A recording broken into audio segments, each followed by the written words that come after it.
right? No, I'm not. And you're not going to come in here demanding money from me. How would you? Man. Customers usually go through several stages when they hear that their item's not as valuable as they thought. The first is disbelief, followed by denial, anger, and even assault. In this video, we see a woman who assaults a security guard, another insults and body shames Ashley, and one almost takes a swing at Wes. The thing all these people have in common is that they were shocked at the real value of their item. Yes, ma'am. I was coming to pawn my ring because I have to pay my rent. It was due a couple weeks ago. Oh, okay. Why you keep looking at my ring like that is real? I mean, what, you want the studs on my lip or something? Pawning it. I'm not buying it. You're just pawning it. You want to pawn it? Keep control of herself. I don't know what the hell her problem was. I don't give a what her problem was. She's lucky my security staff didn't beat her ass. The woman on the yellow-white striped shirt screams like Ashley instead of letting her friend get a good deal. A customer comes in to pawn a very old-looking TV and DVD player. This is a type of thing that nobody's interested in. Seth won't take the man's old items, and neither will the man. You want to see me make you? Yeah. Watch. The guy thinks he can't be thrown out of the shop, but Seth proves him wrong. How are you? How can I help you guys today? I want a meat coat today. Should I wear a small? Any color? You sure this is a small? It's actually a medium. What? No, I wear a small. Try it. Try it. Suck it in. This has got to be extra small. Let me see here. Let me see. Let me see. Here, help me on this. I got a bad arm here. Let me see. Let me see. Oh no, extra small, extra small. Somebody else that we can talk to. They know what they're doing around here. I know what I'm doing here. You're telling me you're small. This is a small coat. I want a small. I wear a damn. A woman wants to buy a coat, but she obviously doesn't know what size she wears. Here, try this one. This is the one. Okay, let me try it. Try Try it. it on. Yep. You're too big. I didn't try anything. You're Way too big for her. He tried me. Have a nice day, ladies. What do you got to do? Escort you to your car. Make sure you get No, no, no. I'm tired of this. I am not going nowhere. Yes, you are. No, no. Seth plays a little joke on the angry Karen and her friend just before he sends them out of the pawn shop. I need to get my stuff, my 2 TVs. I need your ID or the tickets. My what? ID or your ticket. I don't have no ticket or no ID. My stuff was stolen in Hey, was there an issue? My boyfriend pawned my TV. So he stole it from you? Yeah. So did you make a police report? I feel terrible for her, but I can't help her without her ticket. Look, I just want the ticket. You don't pound on my window! You can't! Yes, I can. You can't! Pound on my window! Really? Y'all She's gonna pound on. Pound on you, baby. Get out of here. My I get mine. now. I'm not leaving out here till I get mine. Ashley has a heated confrontation with the Karen that couldn't have her way. I'm not leaving out of here. My I get mine. now. I'm not leaving out here till I get mine. Leave. I'm not scared to leave. Bye. I what? I ain't scared to leave. Okay. Bye. See ya. No, mama, calm down. See ya. We're not the police, but damn it, we're not your local psychologist neither. And you have a lovely day. God. Ashley makes sure the angry Karen leaves the pawn shop, but she doesn't do so quietly. Ma'am. I just bought this TV. It's broke. No, I don't. When did you buy it? I bought it yesterday. Yes, I did. I need you to give me my money back. I don't know if you bought it from us. But you owe me for my DVD. Where's your receipt? I don't. Do I need to get louder? No. Why not? This woman starts trouble when Seth refuses to change her TV.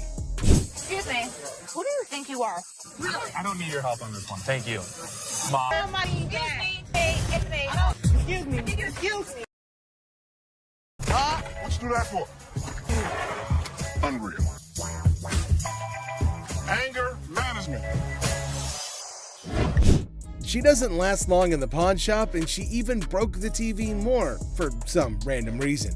Look at a watch. Absolutely. Is that a ladybug? It is. Yeah, that looks kind of nice. Full cut stones. Give me a second. Okay. Mother of pearl dial, like I said.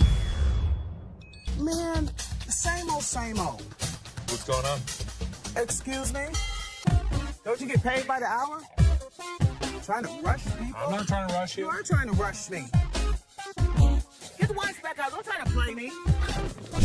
Seth and this customer can't seem to get anywhere in this transaction because she's texting. No, I'm not You laughing. laughing? You laughing? What's funny? Are you mental? Menthol? Mental. Oh. Do you see this phone? Do you see me texting? I can slow down. Yeah, please slow down. I am texting at me like I'm crazy. Look crazy to you? I ain't crazy. Yeah. I'm a VIP. You better recognize. Have a good day, man. Ooh, you have a good. Byron, Who owns it's time this for her to place? go. I'm trying to buy a watch. Don't be pushing me up in a flop. Please. Pay attention. Because I ain't got time for this. You know what? She got outside so I could damn transform. Wig flew off. She saw the Iron King starter kit. It was terrible. Don't forget about your wig. Have a good day. Leave me alone. The woman gets worked up about her texting. This leaves Seth no choice but to send the woman off the premises. Stubborn guy. Our Mr. Clumsy here managed to turn his girlfriend's car all wrecked up. Now he's off to pawn his genius level ideas to fix the car and his relationship. I need to pay my court fees. I got a DUI, crashed my car. Well, her car. I took her car with a couple friends. You just need to get as much as you It's can. not your damn business. I'm here for you. All full of himself, he went all gangsta mode on Seth, trying to get money for 2 of his rings. Did it work? Nope. However, things were about to get more annoying. What's the highest you'd go? $900. That's ridiculous. Tell him what it is. No, don't tell me what to do. Stop talking. Stand behind me. What's the problem? Tell her to stand behind me. This is men talking right now. Our boy's respect for his girlfriend shines through as the negotiations heat up. Hold on to your seat, because this encounter was a true lesson in having proper manners. Maybe we should just take the money. That. Stop talking. Just Dude, stop seriously, talking. why are you Just such an stop. ass? No, you need. No, I don't need to. You're my store. This It is my property. business. This It's is not my your property. Do I She's her tell own your person. property what to do? Hopefully one day she'll wisen up, move on, and realize that this guy's a complete tool. Mother-daughter feud. Well, ladies and gentlemen, hold on to your liquor bottles for a heartwarming episode of Mother-Daughter Treasure Hunters. They had gathered some priceless junk to fund their world tour. So what you got? I got some really expensive stuff. Show me. Some old liquor bottles. Some old albums. Stamp book. Didn't you think he worth something? No. You got a whole lot of nothing going on over there. But wait, Les examines their items and deadpans. Sorry, ladies, it's all junk, no worth. The things took a swift left from there, guys. Told you it wasn't worth nothing. You need to watch your trap because this worth everything to me. It don't matter. They don't want it. This is not junk, okay? So don't you comment on. I told you. So you better not don't. to come here. You better We don't go wasted there. gas. You better don't. You better don't. It's like watching a comedy where emotions run high over little treasures. They both argue fiercely about sentimental items. Talk about teaching your kids some manners. I will kick your ass. I'm your mama. You better How the don't. heck You better don't. No, you get the off my. I thought it was kind of funny watching the mother and daughter argue with each other. Okay. No, bitch. All right, that's enough. That's enough. Body slam. Our guy claims his grandma's ring is a lost treasure. Well, that part's for Ashley to decide whether it's real or something that came out of a cereal box. How much are you looking for? Is this enough to pay rent? How much is your rent? $300. Okay. Do you have anything else? Because this unfortunately is not real. What you mean it's not real? It's not real gold. Basically, y'all sit up here and waste my time talking to you. You don't waste your time. Oh dear, Mr. Sad Story, you've really painted yourself into a corner now. It was almost as if he was starring in his own drama series. I'm like, just give me my ring. I need to speak with somebody else because you irritate me flat out. I'm trying to help you solve Like, what you mean? What you I'm mean? trying to help you solve Like, your this, issue. lower your voice. This guy's acting really erratic, and it's making me really nervous. Hold on tight, because here come the Powerpuff Boys to rescue our protagonist from his own soap opera. What a gimmick. A day he's gonna remember for a while. Don't put your You got finger in No, my you by yourself, man. She ain't by herself, my man. Bitch, I'll be back, bitch. You're talking that now. Get the hell out of here. He was lucky I have other things on my mind, or I would have beat him to a pulp. Earrings. Two sassy black queens strut into the pawn shop, flaunting earrings worth $350. The seller, bewildered, questions their cash craving. They snap back. How you doing? Good. I'm here to pawn these earrings. Okay. Honey, our financial drama is an Oscar-winning secret. The seller innocently inquires about the swearing, prompting the girl to unleash a verbal firework. Trying to get $350 for them. Why do you need the money? It's none of your business why I need the money. As he fumbles to record the chaos, he realizes these queens can turn from pawn shop patrons to drama divas faster than his slowest sale. Talk about a speedy emotional roller coaster. Why are you swearing? Because you asking me why I'm coming in here to handle my business. In the midst of the jewelry saga, it's a linguistic roller coaster. The seller's ears are bombarded with jewelry, loan me my money, and a kid-eating crisis. What does my sign say? Jewelry and loan. This jewelry, loan me my money. I got to feed my kid. The drama unfolds faster than a soap opera, leaving him nervously counting non-existent diamonds. Talk about a pawn shop sitcom. Man, you getting on my nerves, dog. How'd you get You ain't even looked at my Do you know that these aren't real? In the sizzling pawn shop showdown, the women insist their earrings are as real as their sass. The seller, sweating in the Lacoste, tries to diplomatically handle the diva duo. It's a battle of bling, attitude, and a heat wave, all under the watchful eye of leather-clad thermometers. Comedy gold. How the you gonna tell me just by looking at my that they not real? They're not real. As the Queen of Sass declares her exit, she throws shade like confetti. Insults rain down, targeting the seller's wrinkled-up hair and questionable fashion choices. With a parting shot about a jury and long bow ass, she exits, leaving the pawn shop in stitches and the seller questioning his life choices. I ain't leaving this till you give me my money. I need my mother hair did. Coloring book. Ashley enters confidently, challenging authority. Seth tries to manage the chaos. Tension rises as they clash, leaving everyone puzzled. Don't come in here thinking that you know everything in your. Like, I didn't know you anything. should go off and like run back to Hawaii where you bought that shirt. Unearthed gems, a JFK coloring book from '62, and a Frank Zappa one from '82. Mom's surprise drawer is found. Now, the shop's in for a laugh, unraveling the tale behind these quirky relics. Hello. Hello. I have a John F. Kennedy coloring book from 1962 and a Laugh out loud scene as the seller confesses to buying a Frank Zappa coloring book at 25, never cracking it open. Now, with 3 daughters in college, it's a hilarious quest for cash. The quirky relics become the center stage for a funny exchange in the pawn shop. So why do you want to get rid of it since you loved him so much? well, I have 3 daughters in college and I need money. The negotiation dance continues as the seller justifies prices, leaving room for haggling. Tension rises comically as the buyer feels snapped at.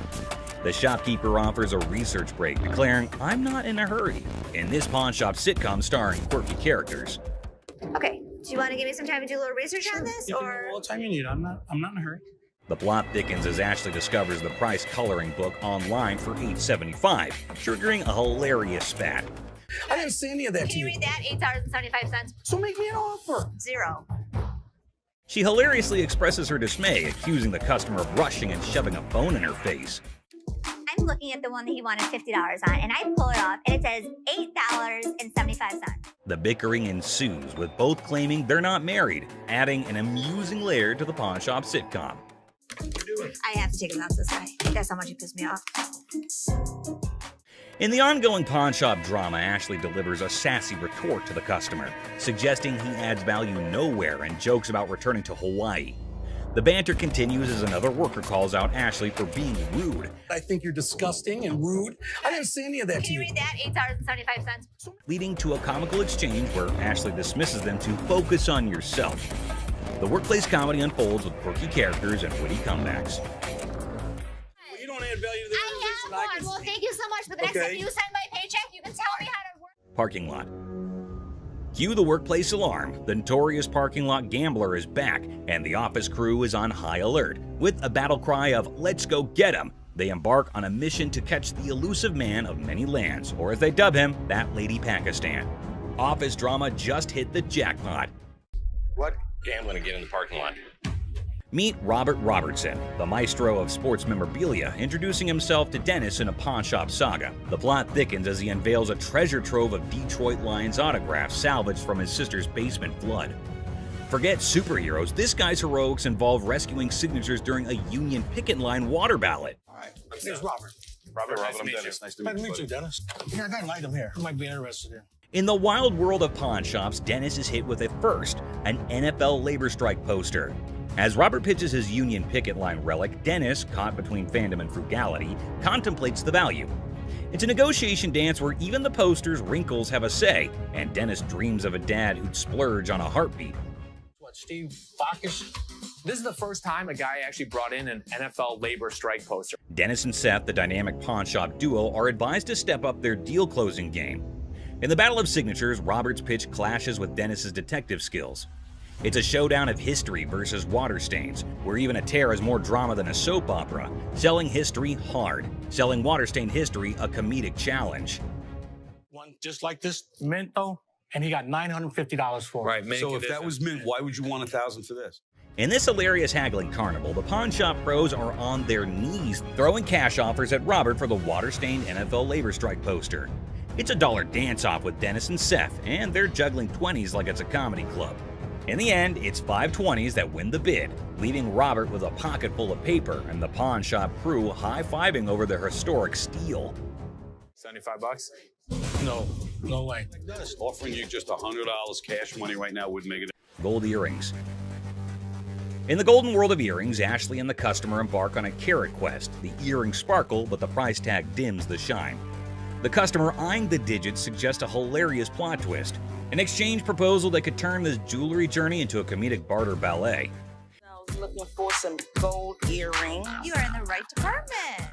In the dazzling dance of earrings and dollar signs, the customer flips the script with an exchange proposal. Ashley, the jewelry juggler, contemplates the weight of the situation, hoping those earrings don't tip the scales against her. It's a hilarious jewelry version of Let's Make a Deal, where carrots and comedy collide. Well, what we can do is I can take those and apply money towards these. In the comedy club of carrots, Ashley drops the punchline, a whopping $500 for the desired earrings. The customer expecting an exchange extravaganza faces the reality check. Okay, so what I can do for you today, I can apply $40 towards these. I paid $500 for those. What do you mean? You can't do an exchange? Ashley, the weight wizard, spills the carrot beans, revealing that these earrings are more featherweight than a dieting hummingbird. It's a priceless jewelry negotiation that has the audience and the scales in stitches. Okay, I can't give you $500. Why you can't? Because it's not worth. In this comedy climax, the customer unleashes carrot chaos, insisting her earrings are weightlifting champions. The tension escalates as she dubs Ashley boo, but a touch sets off a mini drama. I know how much these cost, boo-boo. Because you screamed that they're gonna get you more money, boo-boo. The pawn shop becomes a carrot battleground, and Ashley's final offer of $175 is the punchline that sends the customer storming out, leaving the jewelry saga in a carrot cloud of comedy. Everybody else good. Pose made you. Fake diamond. In this wild pawn shop showdown, two characters storm in like a tornado, armed with an attorney and a demand for $900. The seller, caught off guard, awkwardly requests a card while the attorney seems more like a background dancer in a chaotic legal dance. It's a scene where negotiations are more like a comedy sketch, leaving everyone wondering if they stumbled into a legal circus. I got my lawyer with me. This is wrong. Show me your card. I don't have a card with me. My attorney. Customer unveils a questionable earring, claiming it turned his ear into a rainbow. The seller, armed with skepticism and a keen eye, dissects the earring, declaring it a fake diamond disaster. So what do you want to do today? You want me Can to I get figure my money out? back? You want me to figure out why your ear's turning a different color? Is that a real diamond? Enter the legal cavalry. The customer brandishes a lawyer in the name of mismatched receipts and the ear that turned technicolor. It's a jewelry malfunction turned legal circus, and the pawn shop is now the stage for hilarious gemstone saga. This is not the correct earring for the receipt. Chaos ensues as the customer brandishes a jewelry store receipt like a wizard spell. The attorney, a sidekick in this legal circus, demands a refund for the rebellious earring. The seller, caught in the crossfire, faces threats of escorting and leg knocking, all while insisting they won't budge. It's a legal showdown where the only guarantee is a laugh-out-loud twist around every shiny corner of the pawn shop arena. The earring does not match the description. What you mean? So you saying now I just brought an earring in? The customer, armed with a kaleidoscope ear and a refund demand, insists the seller turn around and walk that butt out the door. The seller, invoking a hint of pawn shop diplomacy, proposes a negotiation dance, but warns, keep your butt back there. Cue the dramatic soundtrack, man, it's a comedy in motion. An Evil Woman anthem echoing through the pawn shop arena.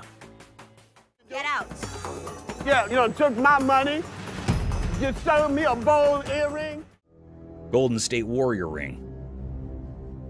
I just got engaged, and I heard you had a 75 Golden State Warriors ring, and I was thinking that would be perfect for my fiance.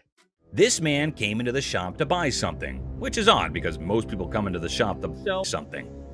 This man, on the other hand, was interested in Rick's 1975 Golden State Warriors ring, but Rick was unable to but laugh at this. Rocco, will you grab me that ring? Sure. That is a brave man that would give his fiance a championship ring. Even though Rick keeps on laughing, asking why the man is giving a ring like this to his fiance, we understand that the buyer isn't pleased with Rick's antics. So what I did was I brought pictures of another 75 Golden State Warriors ring. The buyer produced photos of another Golden State Warriors ring and attempted to match them, which they did. Then he asked if it was a genuine diamond and if Rick had checked it. Rick told him that the stone was genuine. Perfect. Have you tested the diamond? Oh yeah, it's a real diamond. It's a real diamond, okay. The buyer then proceeded to use his own tester to determine whether or not the diamond was genuine, as he was a collector and dealer of sports memorabilia himself.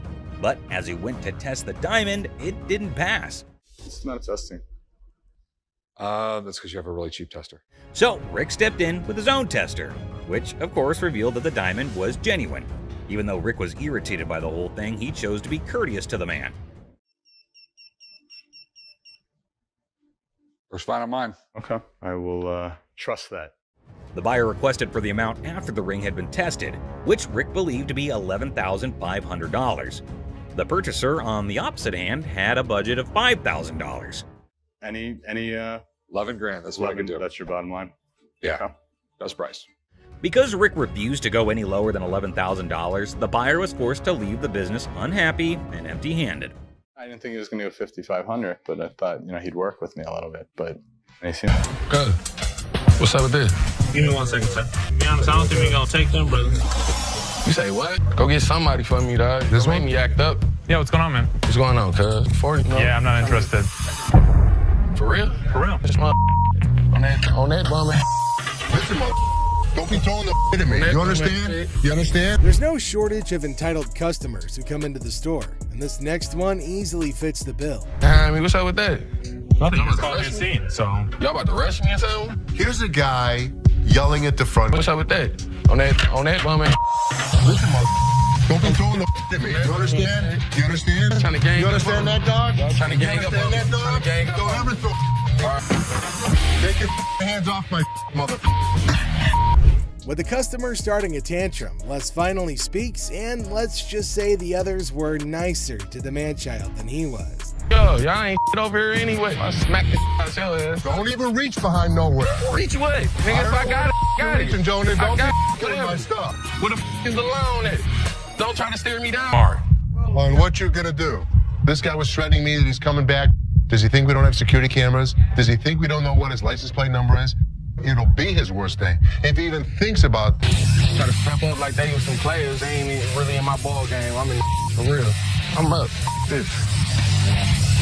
this mother thought he was a badass. As you can see, I'm a badass. Les not only kicks him out, but also ensures the man stays out. If it were up to him, they'd probably ship the man to another state. Hello.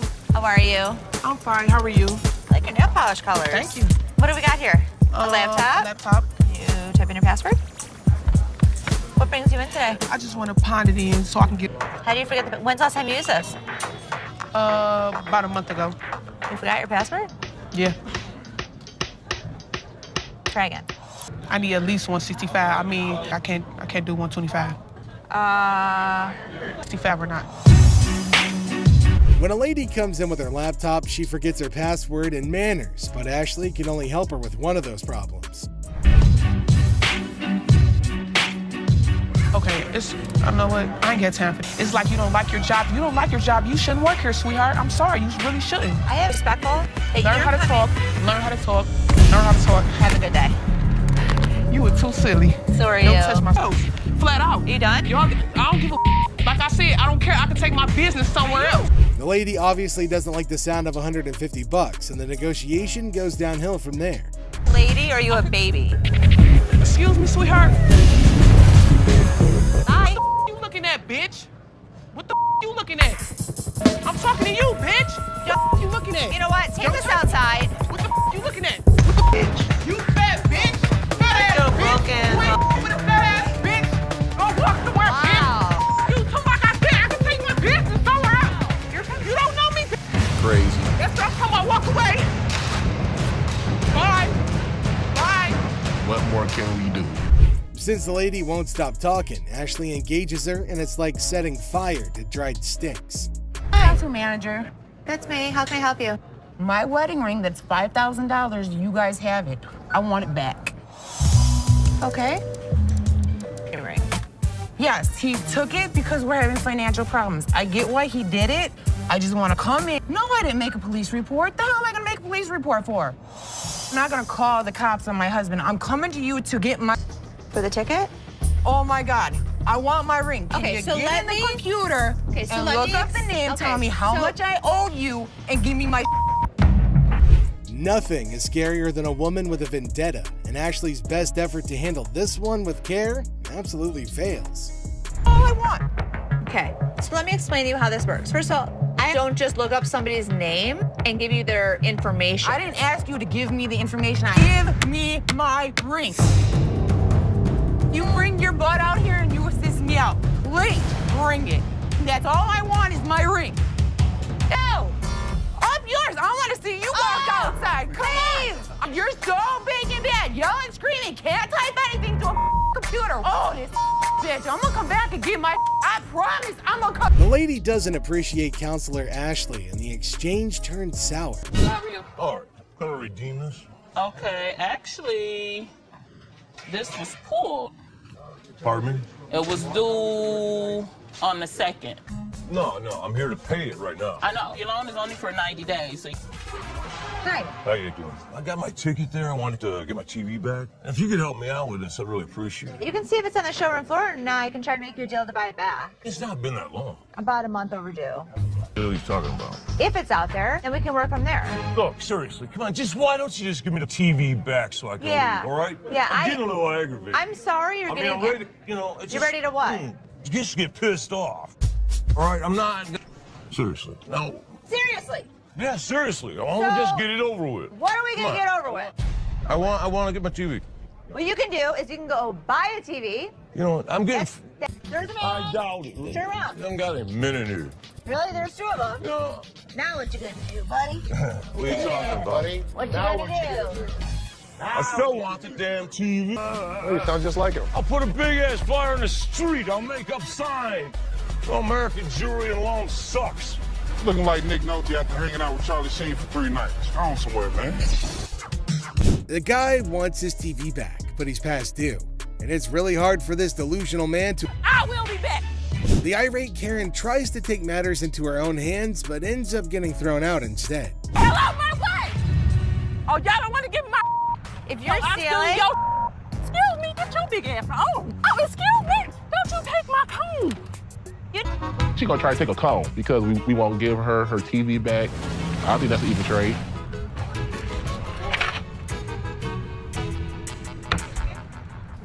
It doesn't end there, though. The woman tried to take a comb since she couldn't.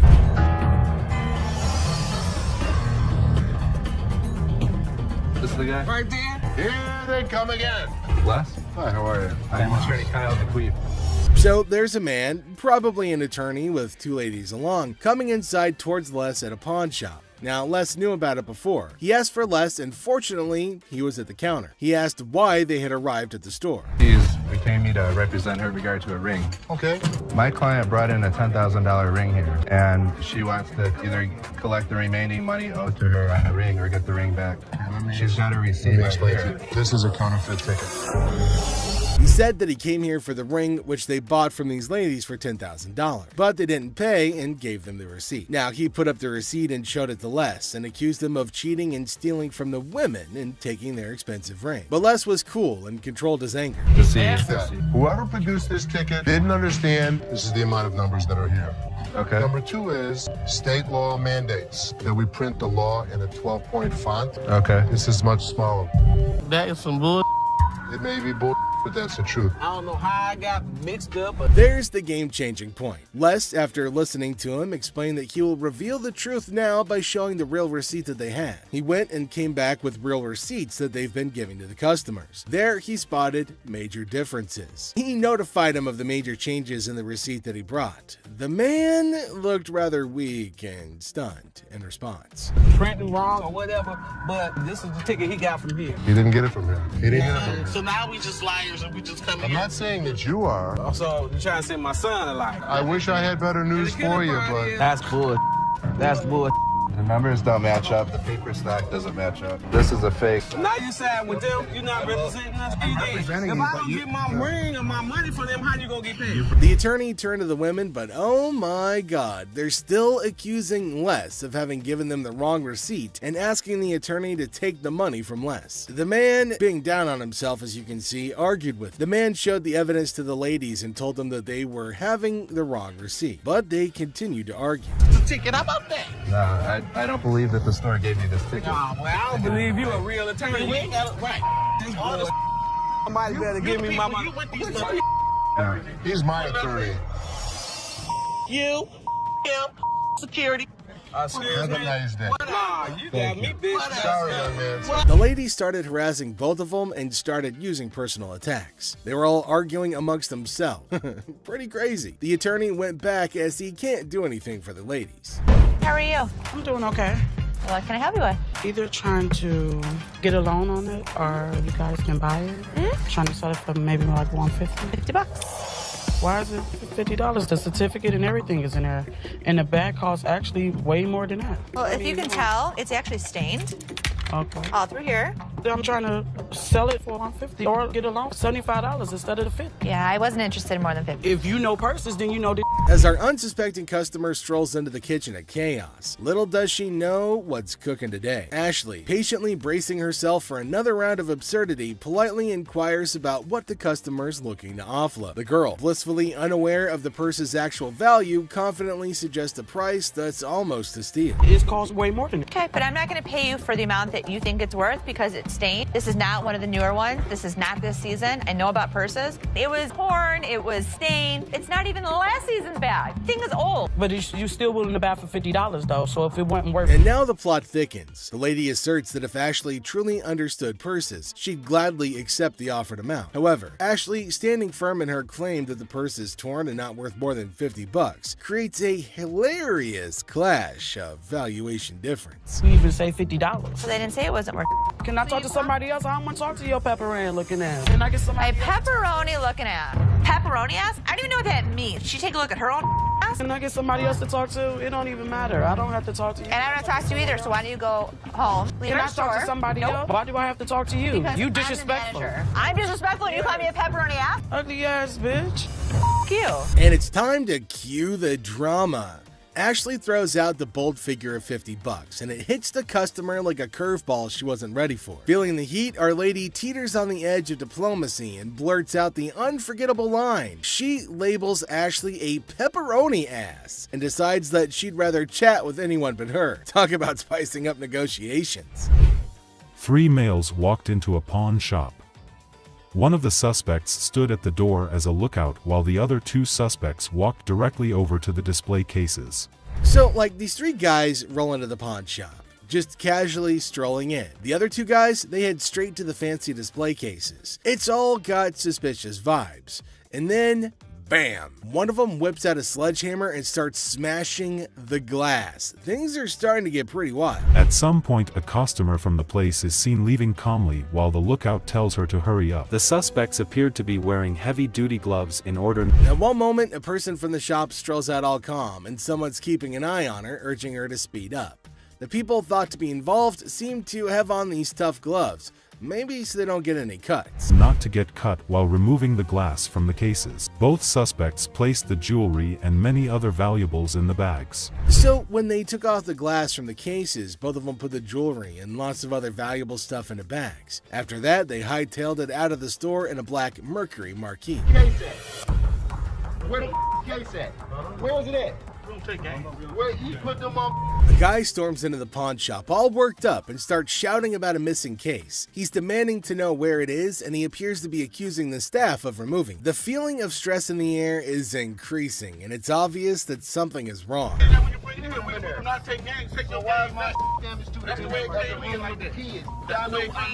gonna act like I ain't got no sense? He's accusing us of taking games out of his unit. Look at the ticket. It never said with game. The atmosphere gets even more intense as the guy accuses the pawn shop of messing with his games. Unless the cool guy at the pawn shop stands his ground. The customer's getting more agitated, making accusations and even talking about blowing up the place, which is just adding to the chaos.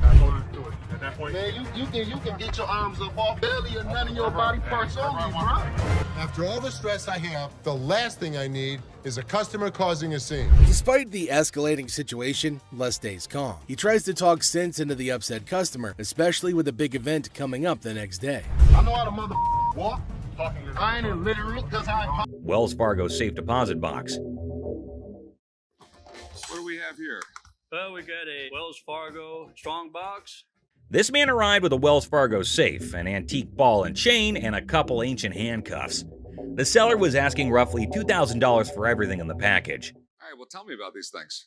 This ball and chain right here actually comes from the Human Prison. It's the oldest prison in the state of Arizona. Folsom Prison was Arizona's oldest prison, and the handcuffs belonged to it since the late 1800s. Here's my concerns. When they forged chains back in the 1800s, it was just hot welding together. At that time, it was all performed by the blacksmith, but the chains that the man brought in were all electronically forged. Not only that, but Rick had another major problem. Never in the history of any prison did they ever have their name put on the balls. What Rick was saying was that everything the man brought in was false, but the seller was not ready to believe Rick. It's fake. What makes you an expert on this stuff? I've been buying and selling this stuff my entire life. Even if the contents of the package were phony, there was a chance that the box itself was not. So Rick made a deal for the box and left the rest. Box, I'll give you $400 for it. I want $1,200 for it. No, you don't. And the transaction was completed for $400.50. The seller left, and Rick subsequently decided to consult with an expert about what he had purchased. Okay. 19th century strongbox, Wells Fargo. Following a thorough examination of the box, the expert asked Rick the following question. First things first. Have you already bought this? The box was just as false as the other items Rick did not purchase, and the expert agreed. It's a complete fake. Damn it, Rick. Mystery guy.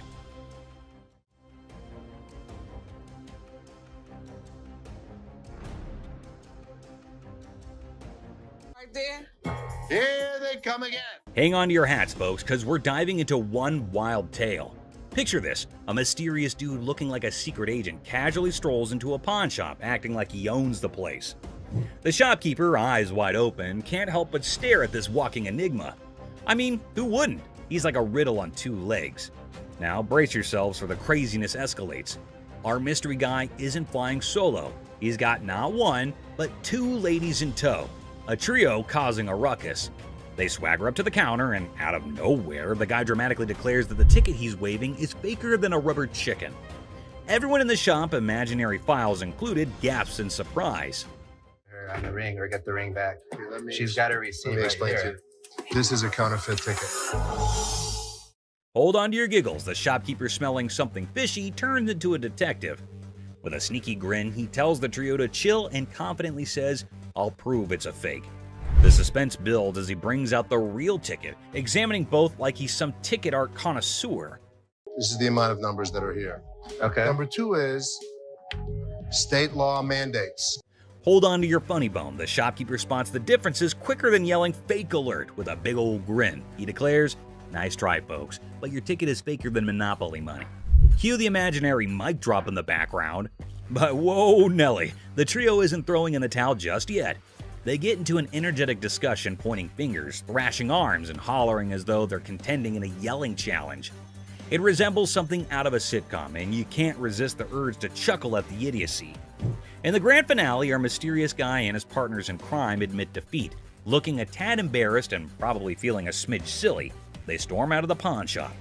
The shopkeeper, now a hero in counterfeit ticket detection, is left with a bunch of baffled onlookers.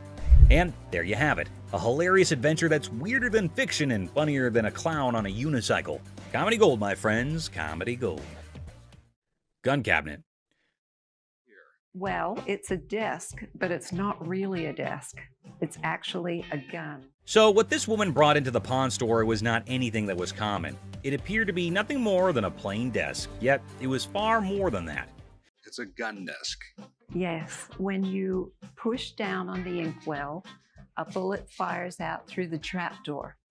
When you press down on the inkwell, a bullet fires out through the trap door, and this desk transforms into a pistol when the time comes. If I sell it, that's fine. If I don't, I'm okay with that too.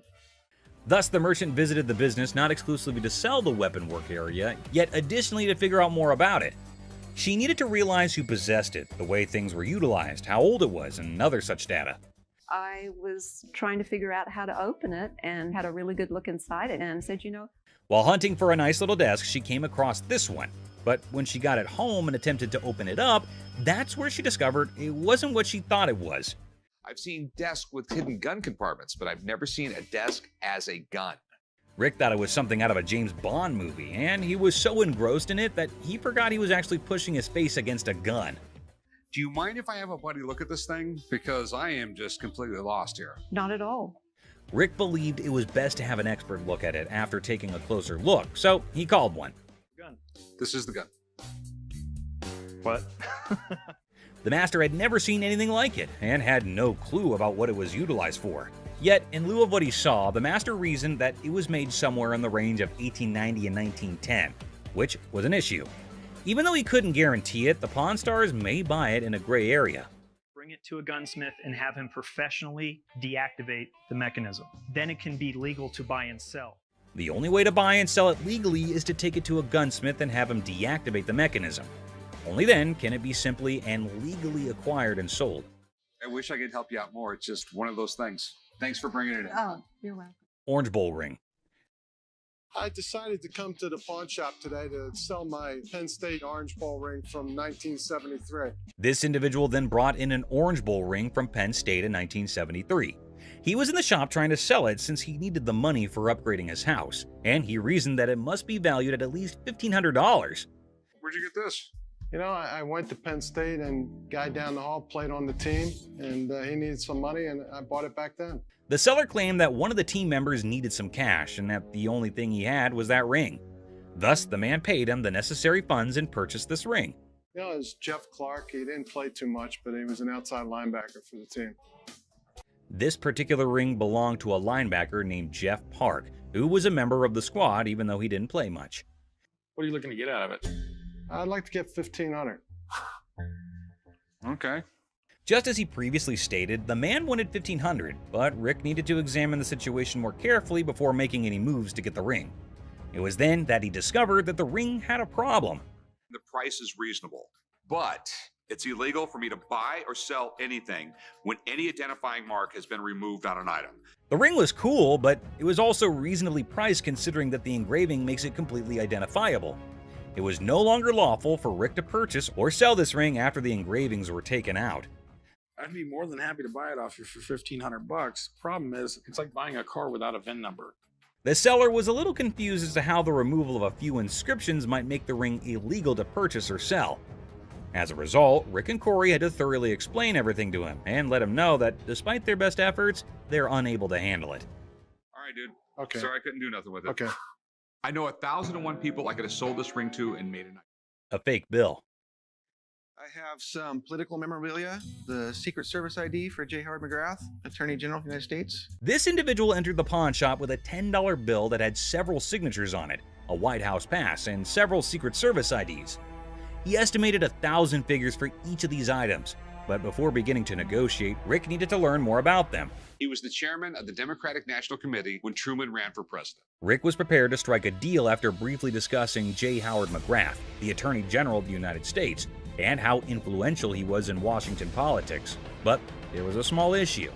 You got some neat stuff here, and these three things right here, I really want to get checked out. Rick checked everything and concluded that not just the dollar that the man had brought in was counterfeit. Rick had to see the expert to find out if he could purchase the other items since he had a hunch that doing so might be illegal. You don't want. A counterfeit bill is not legal to own. The expert said that the White House pass and the Secret Service ID were authentic and acceptable to purchase, but the fake banknote was a different thing. Thanks for coming in, Mark. Not a problem. You're the best. Appreciate it. Alrighty. Now that the expert had left, Rick was prepared to strike a deal. Aside from the fake bill, he asked the vendor what else he wanted. Yeah, I'll give you $500. Got a deal. All right. You want to write them up? Yeah, sure. The vendor left the store with the cash and the unauthorized bill after the trade was completed for $500. Hopefully he gave the Secret Service the counterfeit bill. Good day, sir. Have a good day, my man. Yes, sir. Oh, mother. Oh, man. Who the you calling him? Really? You the ugliest two sisters I've ever seen in my life. Check out the wildest, most intense moments on Hardcore Pawn, where customers and staff bring the heat.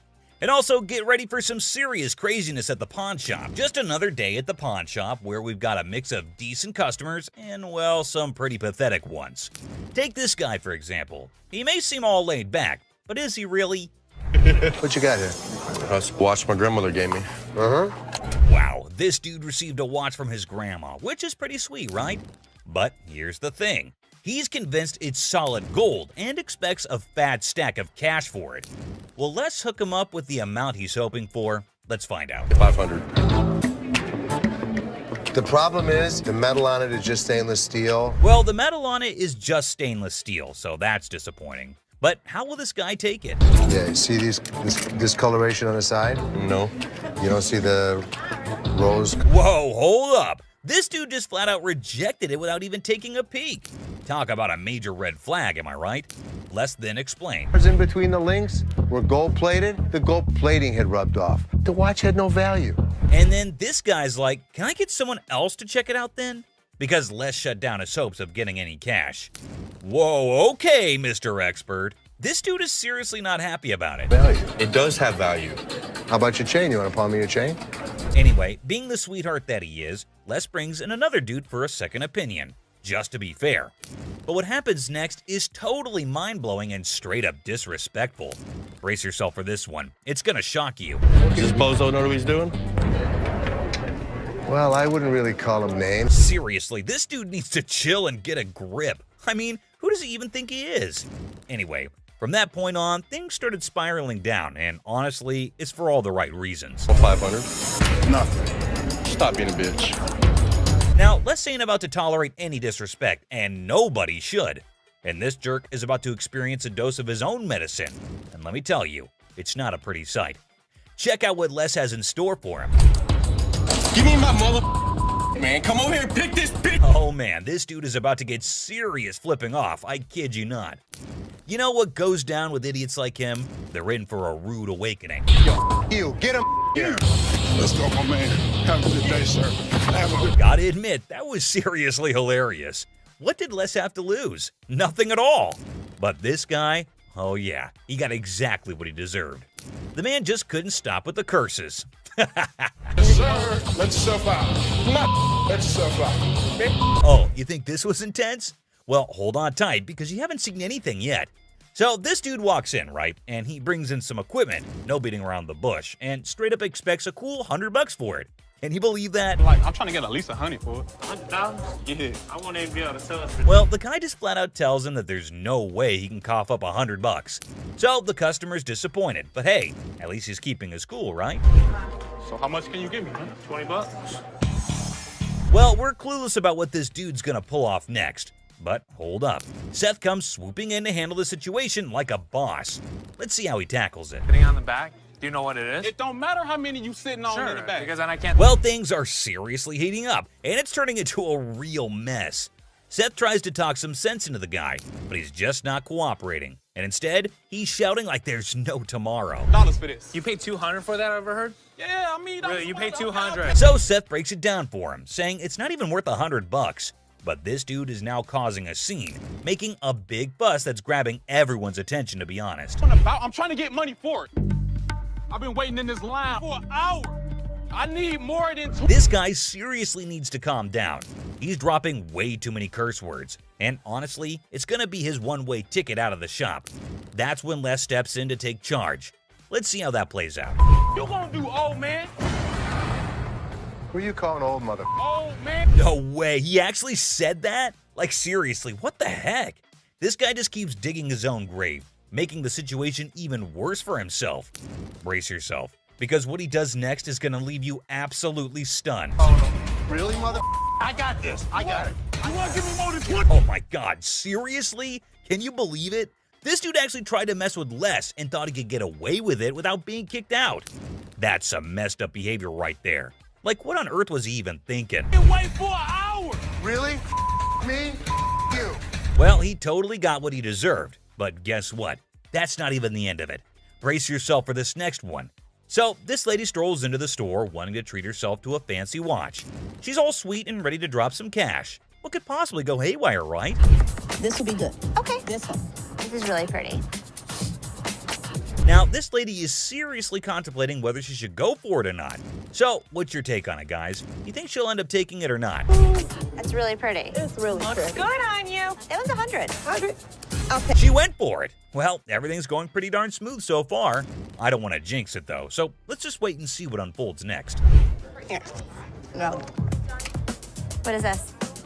It's a $100 gift card. $100 gift card? Hold up. Is that for real? She whips out a gift card with all this confidence, and hey, is that some kind of new payment method now? Ashley looks totally baffled by this turn of events. Not a gift cards. What would you call it? It These says are preferred customer. Right. Man, this lady is already super worked up the moment Ashley spills the beans that it's not a gift card. And she goes on to explain the situation. Talk about major agitation right off the bat. It allows you discounts on the sales floor. You can't swipe this card and apply. This lady is seriously caught off guard and maybe just can't handle the fact that it's not a gift card. And well, she's getting a bit too aggressive, folks.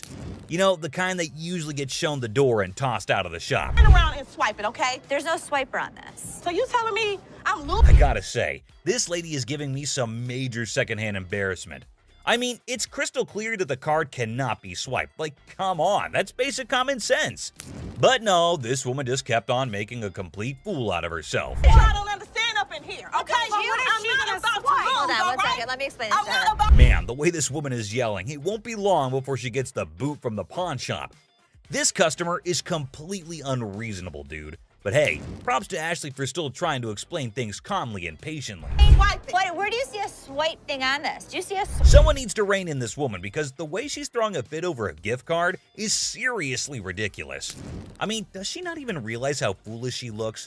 Just look at her, still going on and making an absolute spectacle of herself. Somebody want to buy a preferred gift card? There's not $100 on it. There's not. Man, people can really lose it sometimes. It's wild.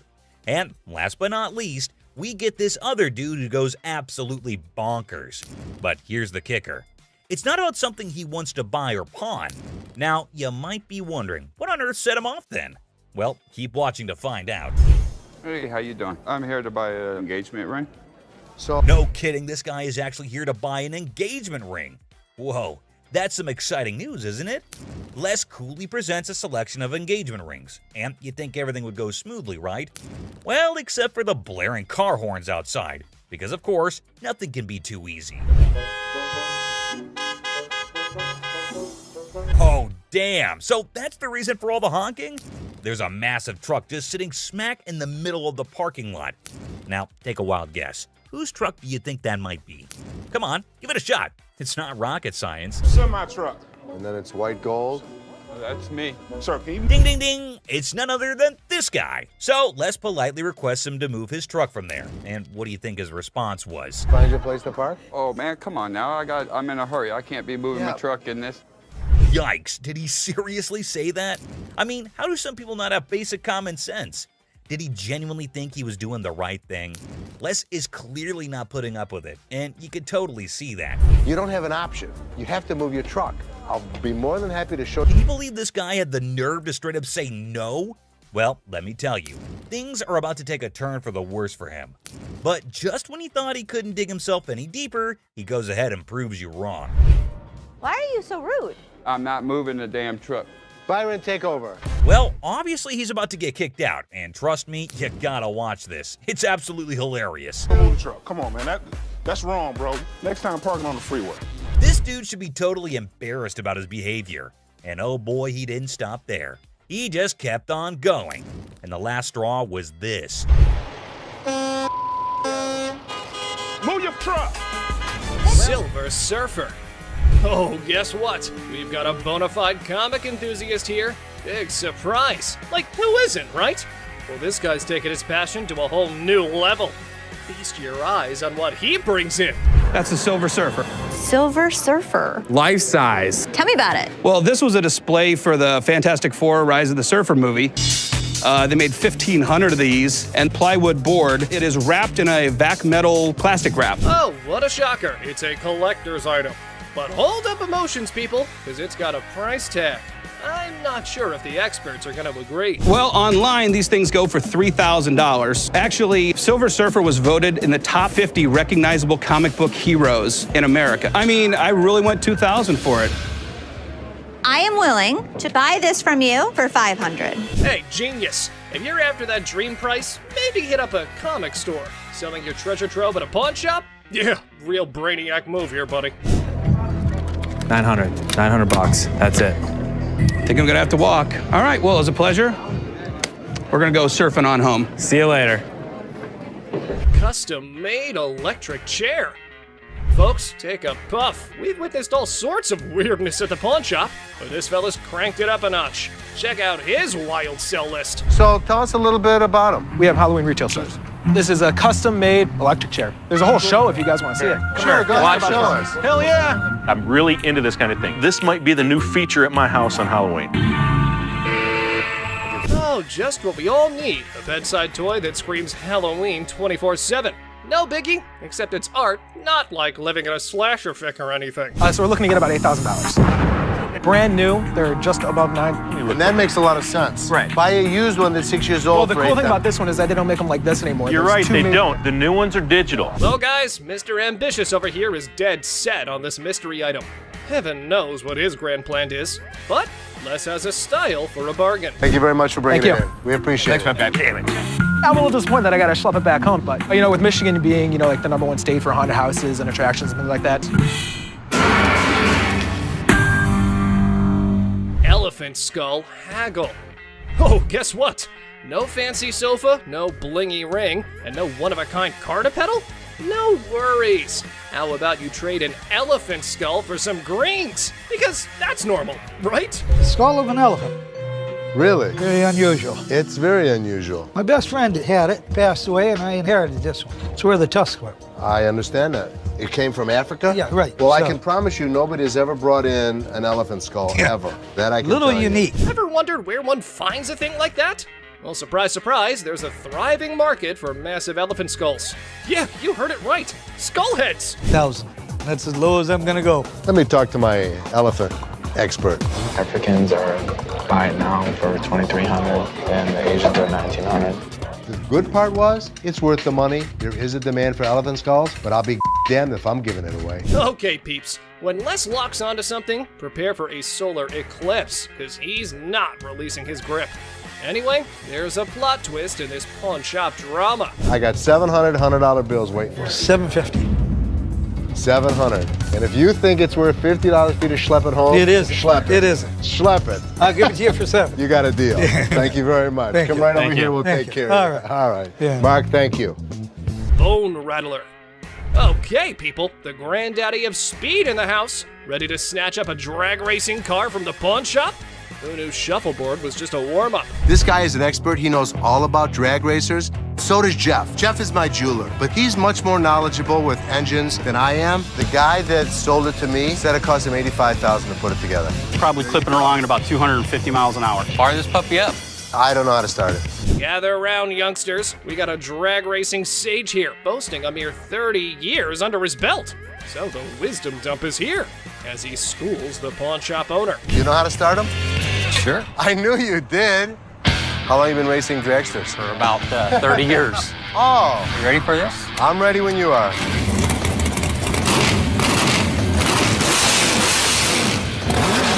All right, Mr. Been There, Done That. Let's see if your drag racing tales can seal this deal or take a nosedive. Now, coming straight to the negotiation. 20 grand. 7,500. I don't think so. If you give me the money today, $15,000. I'll throw the skeletons in for free. We have a deal for $15,000? I guess so. Thank you very much. Have a good Enjoy day. your new car. Mechanical Bull. Ah, the good old days of Wild West bull riding and rugged cowboys. Some dude missed the memo that it's not exactly the trendiest scene nowadays. Time to catch up, y'all. Going for a ride in my parking lot, or what are we doing? Let's have a little fun, girl. We're trying to sell our mechanical bull. Why do you have it? A Western themed restaurant bar before, and that was the theme. We put the bull into the bar. Well, slap on those cowboy hats. We got ourselves a scene here. But seriously, who's taking bets on whether they can wrangle a decent price for that rodeo-style bull riding? Let's say you were to buy these brand new. How much do they cost? They cost around $15,000 to $20,000. How much do you want? $15,000. So if I was to buy this brand new or buy this used from you, it's the same price. Rental companies rent these out for $750 a day. There's a lot of revenue potential. Ah! Man, sad to see these alpha men taking back their bull home. But folks, hold on to your hats. Maybe Ashley has something else in her mind. 3,000 right now. 45. 31. 39, you pack it up. That's my bottom dollar. 34. I can't do it. Sorry, good luck. Dr. Death's van. Step right up, viewers. You've heard of Dr. Death, but today's highlight is the van that spotlights as the ride for assisted suicides. Because nothing says vacation like a one-way ticket, right? This is a 1968 Volkswagen van owned by Dr. Death, Jack Kevorkian. By Dr. Death. This is the actual van that he did his first and several other assisted suicides in. Jack Kevorkian was an iconic figure in the city of Detroit. We're not aiming for a Valley of Chrome farewell tour this time. Mr. Big Bucks here wants a six-figure sum. Brace yourselves, because Les has his few concerns all queued up. It is a piece of history. I like buying weird. You won't find another one. The problem is, it doesn't make sense to spend six figures on something like this for me. Well, you either love it or hate it. I love it. This is definitely a piece of Detroit. A van oozing that delightful combo of creepiness and death vibes. So legit. However, why not throw in another expert opinion? Let's see how that went. So 10,000 ain't gonna buy it. No, I'm in the six-figure range. 20 grand? No. 25 grand. 30 grand. 50 grand? 30. One time. 50. 30 cash right now. Bizarre bikini. Check out this granny of the century who strolls into the pawn shop with an elderly figure that has a lot to do with, I don't know. You have a look and maybe you decide. Which is the doll? I heard that. I'm undressing her. What can I say? A really nasty looking woman, but a very cool item. Yep, that's about accurate. You just saw a long-legged granny in a bikini. All the efforts are done in the name of art. However, our granny here invested in this model. How much did you want for this thing? I'd like to get $500 for it. This thing is art. It's a very cool item, but not for that price. I mean, she's really cute. I mean, she's really fun to look at, but it's not going to be even close to 500 bucks. Never mind, that was gonna be a deal breaker. Unless Les had some more quotes to add to the art piece, this stirs things up for the selling mix. Here this woman was playing my game, and I was losing. 200. 190. I'll take her. Will he stop? Okay, schlep it home. You know, I heard my dad saying it wasn't worth the extra $10. Bull. She wants 200. Latex vacuum bed. Look who's spicing up the pawn shop scene. This dynamic duo's got a latex vacuum fetish bed up for grabs. You know, just your average afternoon errand. Latex vacuum bed. A what? A latex vacuum bed. So you have sex with latex? Pretty much. It's like the autoerotic asphyxiation. Pretty much, yeah. Bobby J surprisingly knew exactly what this thing was. All right, I was wondering, who needs candlelit dinners when you can have vacuum-sealed intimacy? I'm not here to judge. However, here's a quick demonstration. Is it normally when Felix has his hand over his mouth? Normally what they like. I actually used it. Are you breathing? There we go. Not gonna work. It's working. Everyone's a critic when it comes to what's the word? Innovative sleeping arrangements. Yeah, there we go. And we aren't sure if that ever went up for the big sale. Used it. So how could you not want to do this with him? Because I don't want to suffocate. It's not for everybody. I'm familiar with the bed. Very much so. Just imagine having sex now. He don't have to hold you. Perfect. Well, now we got that out of the way. To sell Les Paul's document collection, including an incredibly unique and world's one-of-a-kind Les Paul SG guitar that belonged to his Aunt Mary. And guess what? She wasn't just some guitar lover or a casual Les Paul fan. So the seller is hoping to get $250,000 for this collection. The big question is it really worth that much? And is it still in good enough condition to fetch a high price? Let's find out. Rick Harrison calls for Drew, the expert from Authentic Autographs Unlimited, who specializes in forensic document examination. He then carefully examines the signature on the guitar and remarks that Les Paul had a unique and straightforward signature style.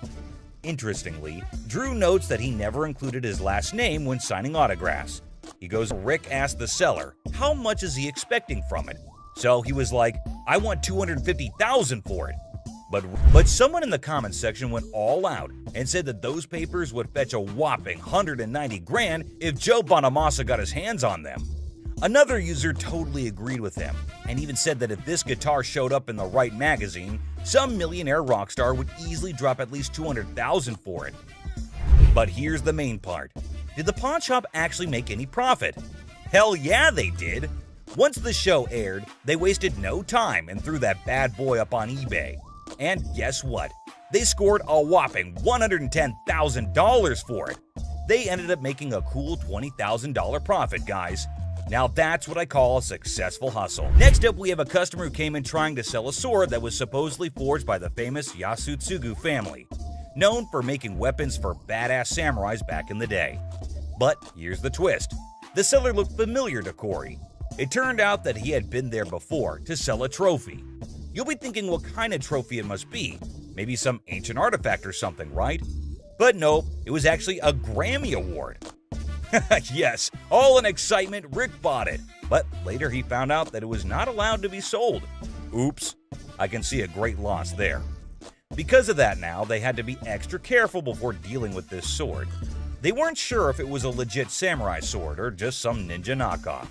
The seller is a lawyer and claimed he had received the sword as payment for his legal work. Pretty cool, huh? Some users are even cracking jokes about why the guy was so willing to sell such a masterpiece. One such comment was he must have been scared of his wife's anger, whose eyes are always fixated on that sword. And if she ever gets her hands on it, she's ready to knock him off. Talk about a dangerous situation. Another user said he got robbed? Well, we have to wait to see the actual plot. Taking the lawyer's word for it, Corey decided to take the risk, and then he went ahead with the purchase, even without having an expert to check its authenticity. I mean, let's be real, that was pretty foolish, right? I mean, who was going to check if the thing was actually legit or not? So they asked the seller how much he wanted for it, and he said $5,000. The buyers were skeptical about its condition and started throwing offers as low as $800. That's a crazy drop. But the seller fought back, saying every bit of that sword is worth the full $5,000. If you're gonna hold my feet to the fire and make me pay as much as I can, it's gonna be $1,500. I'll come down to $2,000. I've got 5 of them right there. The shop wasn't ready to pay that much without knowing more about it, so Corey went up to $1,200. He was trying to get the best deal he could, but the seller didn't budge. They went back and forth until finally the seller settled for Corey's offer of $1,500 just to get Rick off his back for that Grammy thing. After buying the sword, Corey was not at peace and was restlessly waiting for the expert who was out of town during the appraisal. Finally, he got to meet up with Mike Yamasaki, the expert, and Corey explained how he took a shot in the dark and bought the sword without knowing if it's actually worth the money. So, after taking a small glimpse at it, Mike recognized it as a samurai sword and told Corey the history of the sword. He stated that after World War II, around 3 million Japanese swords were taken out of Japan by the occupying forces. In those days, the Japanese warriors, also known as samurai, were skilled professional fighters, and the samurai sword was like their badge of honor. If you didn't have one, no way you could call yourself a samurai, man. Then Mike decided to inspect the sword and took a closer look at it. This is the proper way to take apart a Japanese sword. They've been doing this style for centuries. Well, after the inspection was done, the expert discovered that the sword belonged to a super important samurai with ties to Japan's imperial family, probably from the 5th generation. Now, here was the interesting part. The Yasutsugu family only worked for high-level samurai, and their signature mark, like a logo, was detailed on the handle. It's the family crest of the Tokugawa family, who ruled Japan for a couple of centuries. And if anyone tried using it without permission, they'd end up losing their heads, along with their whole damn family. Scary, right? Well, it seemed that the sword had some serious historical value. Now, the big question is, how much is it worth in today's time?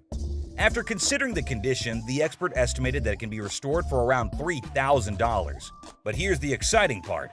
After the restoration and blade sharpening, Corey could potentially sell it for a whopping $15,000. That's a tenfold increase from what he paid for it initially. So there you have it. Corey took a risk, bought the sword without knowing its true value, and it turned out to be a jackpot. But that was indeed a risky game. But does it always turn out to be luck, or sometimes they just lose everything? Well, we'll see this in the next episode, where a customer from Season 16 walks into the pawn shop, hoping that the shop will take his 1700s flintlock pistol off his hands. This thing is ancient, and looks fascinating for being so damn old. But the funny part, the gun looked puke-colored. Did you do the amazing restoration on it? I did not. Well, let's talk about the history of this gun. Now, the invention of the flintlock pistol back in 1615 was a total game-changer in warfare. But here's the thing. Hector, the seller, had no idea about the pistol's origin. It was passed down to him by his father, and he's looking to score $500 for it. But Rick has some concerns. It's pretty darn obvious that this thing has been messed with. So he decided to call in his arms expert, who knows his stuff when it comes to guns. Finally, the expert Alex Kramer arrived. He's the CEO of International Military Antiques. He takes one look at the pistol and straight up calls it ugly. Ouch! Apparently, some shoddy paint job messed up the gun, and it can't even be opened properly. But hey, on the bright side, the details and engravings on the pistol are top-notch. They got this fancy style called grotesque, with all these weird-looking human and animal shapes. And the markings underneath are high quality too. Too bad the paint on the lock is so thick that they can't even see the gun maker's name. That would have helped figure out when and where it was made. Now Rick's super curious if this thing is actually worth anything. The expert takes a quick look and comes up with an estimate. I think it would be about $1,000. Once we restore it, if I can get it functional, I think it's at least $3,000. With that estimated value in mind, Rick decides to make an offer. So, I will give you $150 and relieve you of your problem. Would you do $250? Damn, just $150? Even though Alex said it was worth $5,000. Rick always pulls out the excuse that it's hard to sell, and there aren't many buyers out there. After a short negotiation, the seller settles for a mere $200. I know, unbelievable and kinda unacceptable. But since the gun isn't in great working condition, I guess it was the best they could do. Rick decided to take a chance and handed the gun over for restoration. Will it hit the jackpot or lose his $200? Let's see. After a successful restoration job, Rick receives some surprising news about the gun's value. It has brought back all the original details and made it look absolutely gorgeous. And guess what? It turned out even better than expected. With all of the engraving on the brass, that grotesque mask came out really well. It did come out amazing. But Alex hasn't tested it yet because he wanted Rick to witness its sight. And the best part? If this baby shoots, Rick might get a whopping $5,000. Damn. Well, let's watch if it works. I got my headphones on, so I can't hear you. Yeah! Oh, it worked perfect! So after successfully restoring the item and getting it in working condition, Rick could be making $5,000 on an item he bought for just $200. That's a crazy profit of $4,800. Absolutely hard to believe, right? Someone even commented that Rick straight up robbed Hector in broad daylight. Users are not holding back with their savage opinions. Well, keeping everything aside, this was indeed one of the craziest profits earned at Pawn Star Shop. Moving on, which has two heads. So what we got here is a Russian order, and that's what this medal represents. It's a piece of history that dates back 800 years. Pretty neat, huh? Well, neat in the sense of 800 years of Poland struggles, constantly being conquered, reconquered, and fighting for their freedom throughout their entire history. Users also shared how this whole episode reminded them of their beloved history classes back in their school days. It brought back memories of learning about the triumphs, tragedies, dramas, and even the occasional humor that filled those lessons. With the background story out of the way, Rick finally gets down to the burning question: what's the damn thing worth? Because obviously he bought it without knowing its worth. Okay, so we're talking about a metal of Fabergé quality here. Crazy enough to give Rick some hope. Sadly, Craig has some serious concerning news for him. Apparently, the market for this specific metal is pretty thin. He can't cash, but hey, Craig's always got a solution up his sleeve. So, shop to meet Rick and brought with him some exciting news. He got in contact with a guy in Germany who has a box for this metal, has the ribbon for it, and even the breast star. It's all part of a set, you see, but there's a big hole in the guy's box, specifically for the neck order. And Craig just knew that he finally found a potential buyer for the metal, someone who needs to complete their set. Now, both the parties are ready to strike a deal. One person made a comment praising the honesty of Craig, noting how he offered a price range for the metal that matched its actual value of $30,000 to $40,000. Despite knowing that Rick had only paid $6,000 for it, Craig could have easily offered a lower price, like $12,000, and made a huge profit. But instead, he respected Rick and still managed to make some money while being fair. This man named Randy walked into the store with a huge-ass vending machine. He believes that his machine is from the 1940s. Candy? Yes, sir. You know who loves candy, right? This guy. Well, chum, we know your love for candies, but is this deal as sweet as them? This machine sure has Chum's heart, but Randy doesn't even know if it works, and neither does he have the keys to it. Well, let us look into what Chum thinks about it and whether he thinks it would be worth the cost.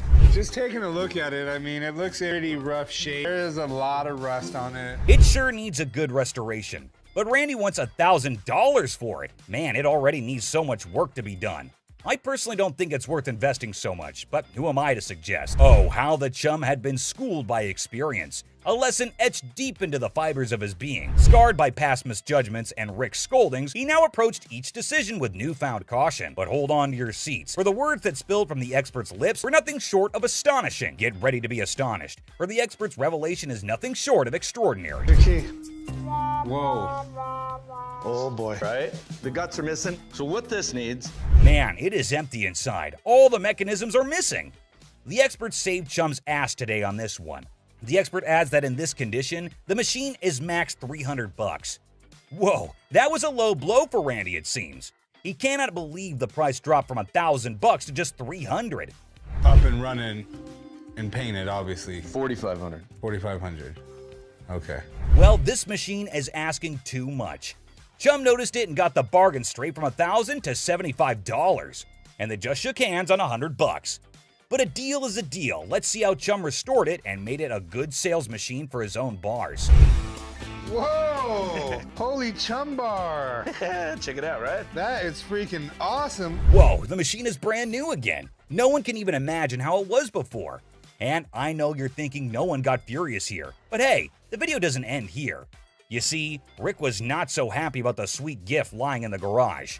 Why are your candy bars in it? That's the gift it keeps on giving, Rick. That thing, you can sell it for $6,500 today, dollars off it every day for the rest of its life. Rick's fury reaches its boiling point as he directs his anger toward Chum. With intense frustration in his voice, he makes it clear that he's had enough. In a sharp and cutting tone, Rick declares that if anyone wants to get their hands on Chum's chocolate bar, they can simply take a stroll across the parking lot and purchase it directly from the store. No more concessions or accommodations. The message is clear. Rick has drawn a line in the sand, leaving Chum to face the consequences of his actions. It's a harsh ultimatum that hangs heavily in the air, leaving Chum to contemplate the future of their strained relationship. Will Chum take the opportunity to make amends, or will the rift between them widen further? Only time will tell how this explosive situation will unfold. Ah, the timeless dance of irritation between Chum and Rick, an intricate routine that never fails to provoke a symphony of exasperation. As a well-worn melody played on a perpetual loop, Chum's knack for pushing Rick's buttons has become a legendary saga of vexation and amusement. With each encounter, their interactions tread the line between exasperated sighs and affectionate eye rolls, a delicate balance that keeps the audience captivated. The sparks of frustration fly freely, igniting a wild dynamic that has become an integral part of the show's charm. So, dear observer, prepare yourself for yet another chapter in the saga of Chum and Rick's fierce relationship, where irritation and amusement intertwine in a dance that never ceases to entertain. Did you know that Chum's not just passionate about candies, he is passionate about diving as well? You can't even imagine what he buys next. He goes to buy a sailboat! Yes, you heard it right, a full sailboat. Rick was unhappy about the candy machine. You can't even imagine how he's gonna react to this deal. Give you that. The weight of anticipation hangs heavy, like a dark cloud looming overhead. In the midst of this suspenseful moment, Rick's anger simmers beneath the surface, ready to erupt like a volcano. The stakes are high, and the consequences of Chum's potential misstep could be dire. Prepare to have your mind blown. Have you ever heard of a street-legal pirate ship? No worries if you haven't, because it was a revelation for me too. Picture this. A captivating vessel that sails through the streets instead of the high seas. This audacious individual is actually selling a pirate ship that doesn't navigate water, but instead driven around during parades and events. The sheer novelty of this concept is enough to make your jaw drop. Can you imagine the spectacle of a fully decked out pirate ship roaming the streets, spreading swashbuckling cheer and captivating onlookers? It's an unconventional twist on the nautical adventure, where imagination takes flight on wheels instead of waves. A fascinating change that challenges traditional boundaries and sparks the imaginations of all who encounter it. For a ship, you can actually drive 60 miles an hour on the highway. This is awesome. In a moment of anticipation, Chum captures a picture of the pirate ship and eagerly sends it to Rick, seeking his seal of approval. It's no secret that Chumlee's heart is set on acquiring this extraordinary vessel. However, Rick's response reveals a familiar pattern. He doesn't always share Chum's level of enthusiasm. Despite Chumlee's unwavering excitement, Rick's support wavers, casting a shadow of doubt over Chum's aspirations. Nevertheless, amidst the uncertainty, Chumlee embarks on an unforgettable adventure on the ship, immersing himself in a world of whimsy and joy. The pirate ship becomes a catalyst for moments of pure bliss as Chumlee discovers a sense of freedom and exhilaration that he has never experienced before. It's a testament to the power of chasing dreams, even in the face of skepticism. Join Chumlee as he embraces the sheer thrill of sailing on that ship, creating memories that will last a lifetime. If I can make a deal, Rick will think I'm the man.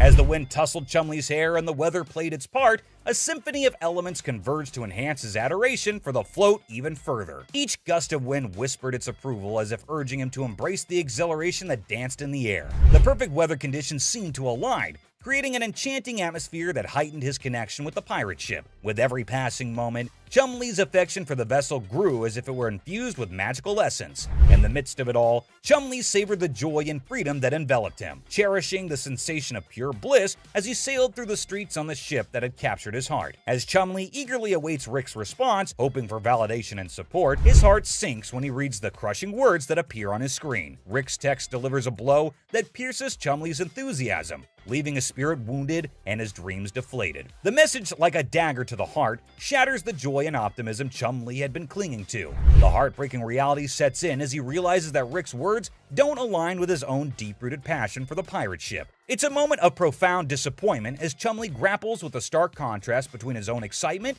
and Rick's lack of endorsement. Emotions swirl within him, hurt, confusion, and a tinge of resentment. I'm sure he's not going to buy it. He doesn't have any money on him. But he's an idiot.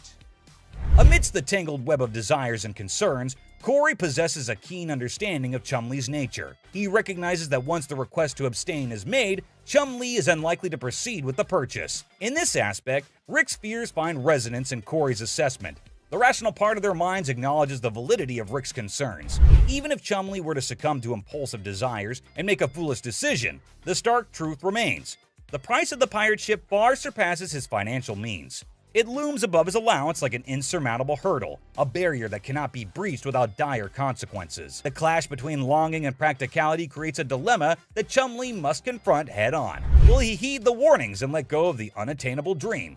Or will he risk it all in pursuit of his heart's desire? The outcome hangs precariously in the balance, as Chumlee grapples with the weight of responsibility and the allure of the forbidden. The owner wanted $250,000 for it. Man, that is a little too much. The last bargain he could agree on was $190,000, man. That is still so much money.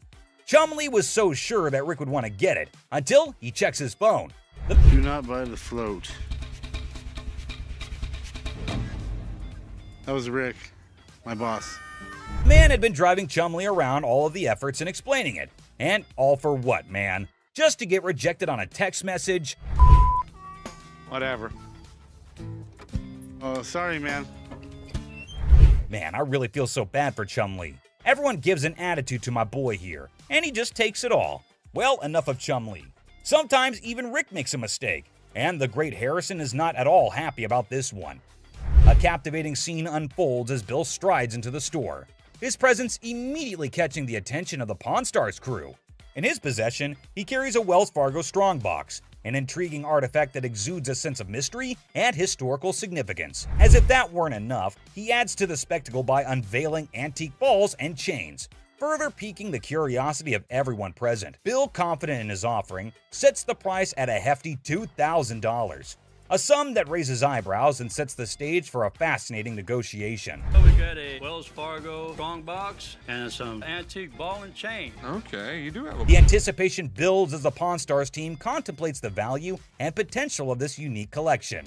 Will they be able to strike a favorable deal that satisfies both Bill's expectations and their own interests? With his vast knowledge and years of experience, Rick's expertise comes to the forefront as he steps into the bargaining arena. Determined to navigate the deal without relying on external advice, confident in his abilities, he draws upon his extensive understanding of historical artifacts and market trends to assess the true value of Bill's offering. Rick's sharp mind is like a well-honed tool, dissecting the details and uncovering the hidden gems within the collection. As the negotiation unfolds, his eloquence and persuasive arguments come alive, revealing a masterful display of wit and intellect. Rick's knowledge becomes a formidable weapon, allowing him to strike a delicate balance between fair pricing and maximizing the potential of the transaction. It's a testament to his experience and a showcase of his ability to thrive in the world of bargaining, showcasing the power of a sharp mind in the pursuit of a favorable deal. Electrically welded. See how these have arcs from an arc welder? Sure, okay. Okay, and my other big concern?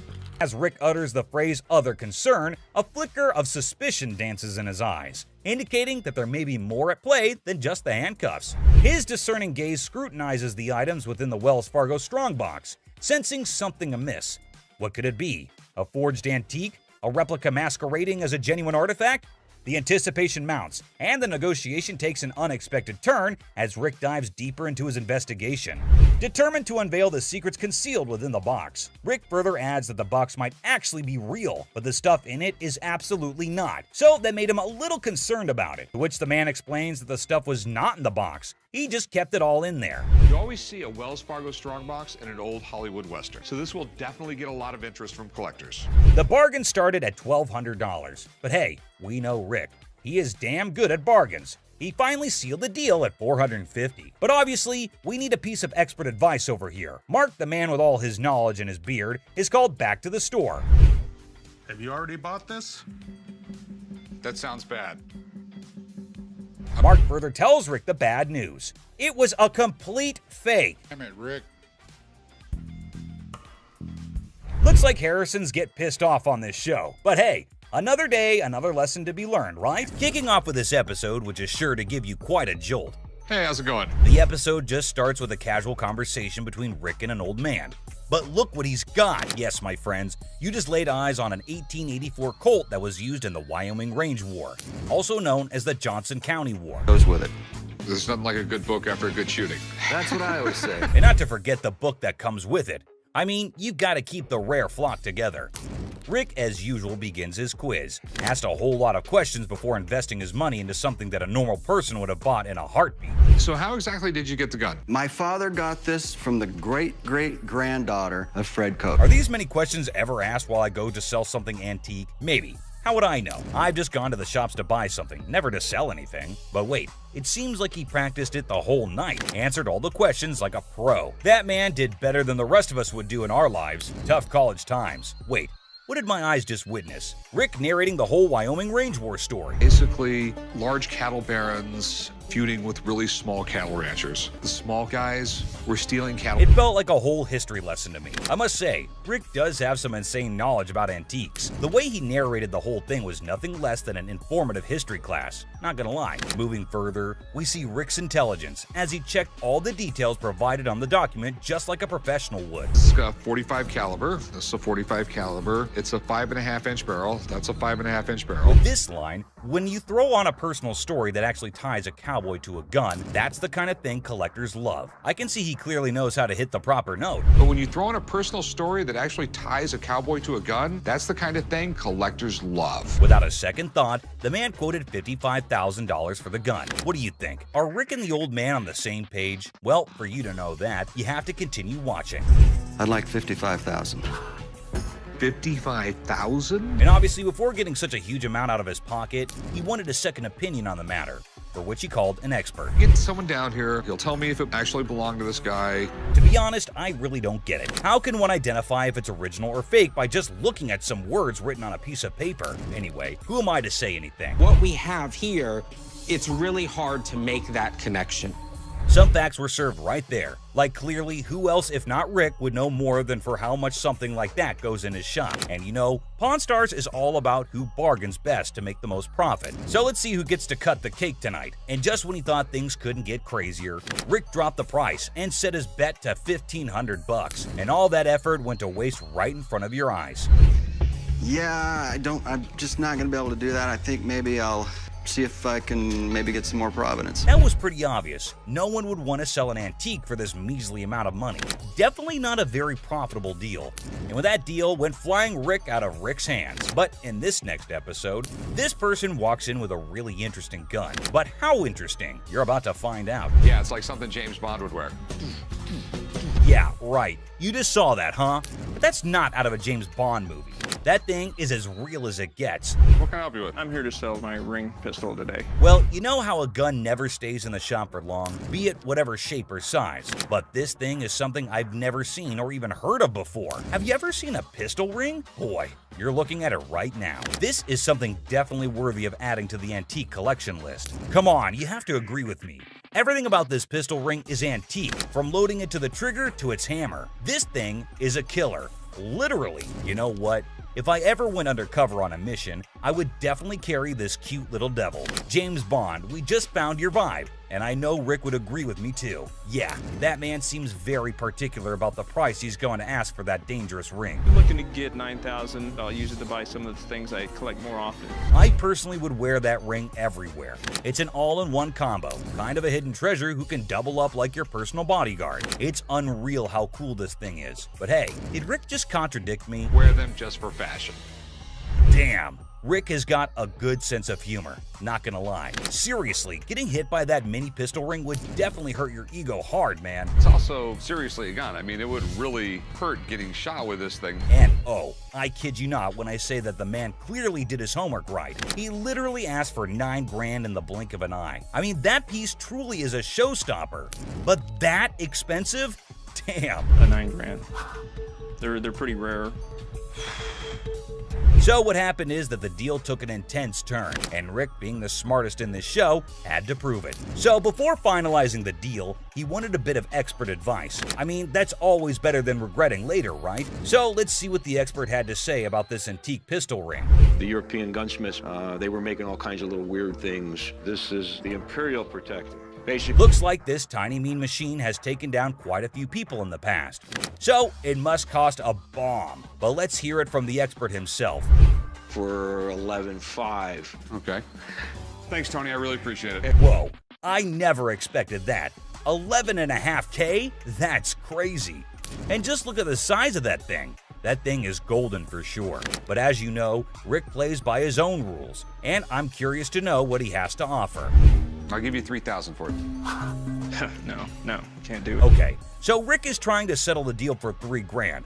But bro, that's like not even half the price the seller asked. Do you think the man will accept the offer? For someone who knew a great deal about the pistol ring, I don't think this man is gonna budge. But Rick wasn't ready to give up or give in as yet. So do you think they'd both settle on the same grounds? Who do you think is gonna win this round? Well, let me put your anxiety to rest. For here comes the moment you're waiting for. As amazing as this thing is, I'm sorry, I just can't do it. And just like that, Rick missed the chance and saw the extraordinary collector's pride walk right out of his door. But what happened in this next episode is even crazier. Working with an instrument maker and got really, really interested with the harmonica. You know how music instruments can be great collectibles. In which case, what do you think about an ancient instrument that has an emotional connection to it? Does it help double up the price? Well, I don't know about you, but I have never seen a shining gold M Hohner harmonica. We've all played a harmonica once in our lives. Right, we have. And we thought we were good at it. So for those of you who don't know who Matthias Hohner is, here's a quick history lesson for you. Hohner was a trained watchmaker born in Germany, and his company Math Hohner AG is the oldest and largest producer of harmonicas in the world. If you want to know more about this masterpiece, here's Rick for you. So apparently the watchmaker was so blown away by the piece that this is what happened. So he saw the writing on the wall, but he was also working with an instrument maker and got really, really interested with the harmonica. Rick's knowledge never fails to amaze me. There's no question that he is a master of his job, and his trade skills are even better. But is this going to be a jackpot or a lost cause? Before Rick states his price, he found a problem with the musical piece. We get in the ballpark. Okay, all right. It's plastic, and it's not in the greatest shape. I don't know, it's not too bad a shape. The cardboard's coming off. Oh no, that's going to majorly affect the price of this beautiful piece right here. So while the seller was holding on to a grand $500, what Rick pitched was unbelievable. Here's $75 for it. It cost $75? Wow. I would feel humiliated if I was that harmonica right now. I mean, come on, man, it's not that bad. But what can I say? Rick knows better. And the seller wasn't ready to back up, and even had a genuine reason for it. $1 to fill my truck up with gas right now. I can't take 75. I find the man reasonable. The least you can do is compensate his gas. But as you know, there are no emotions involved in business. Rick's not taken aback by anything, and sticks with his price, but he failed to grab the deal. I think he wouldn't mind much though, because the harmonica was plastic, and it was also peeling off in some places. So sadly, the seller needed to go back home with the broken instrument, and he couldn't even make enough money for gas anyway. Next up, we got this interesting thing that you'd never expect at a pawn shop. The guy just pulled in the parking lot with a boat he wants to sell. So Chum and I... Yes, it's a freaking boat! What you're looking at is a 1958 Sea Flight Glastron, and this is no common sight, y'all. Rick and Chum came to take a look at the huge and fascinating boat, and it looks like they already like what they're looking at. 57 Chevy, didn't they? Sure did. Is it a convertible? And how can something start without Chumley's irrelevant questions, right? Like always, he was more worried about the boat being convertible or not. Well, Chum, you definitely cannot expect everything to be fancy, okay? Despite that, I can't help but love Chumley's confidence. Meanwhile, the seller has made up his mind to demand a hefty $10,500 for the boat.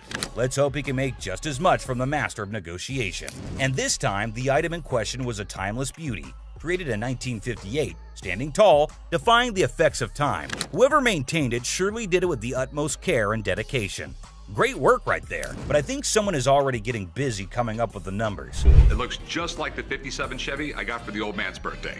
It's definitely tempting because Rick's already deciding how he was going to pitch this look-alike a 57 Chevy. this Glastron boat is awesome, but boats are tough to sell, so it has to be a home. Like he already said, boats are money pits. I mean, nobody would want to keep this huge boat in their homes as an antique.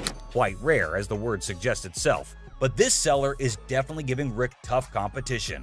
With all that USP knowledge he was throwing about, he came in here ready to face the pawnbroking world. Do you know why? Because it was a little 17-foot boat. No, because it was fiberglass. No more wood boats. Wood boats were moving out. But what happened next was totally unexpected. 10-5. In an unexpected turn, the owner of the boat bravely revealed a startling price tag, $10,500. Wow, that's crazy. What do you think Rick is gonna do? Will he buy it or break it? I don't even want to make you an offer. There's too much work that's got to be done for me to make anything. Did you see that? Rick didn't even make an attempt to convince the donor to accept a lesser price. But that's exactly what the show is all about, expecting the unexpected. But you cannot miss this museum piece that just made its entry into the shop today. A man brought in an ancient coin, a portrait of Julius Caesar from the month before he was assassinated. Well, I have a coin here. It's a portrait coin of Julius Caesar from the month before he got assassinated. But before that, quick history lesson. Did you know Caesar was the first living person to be depicted on Roman currency? Back then, this honor was only reserved for the gods, so you can imagine Caesar's position in the society.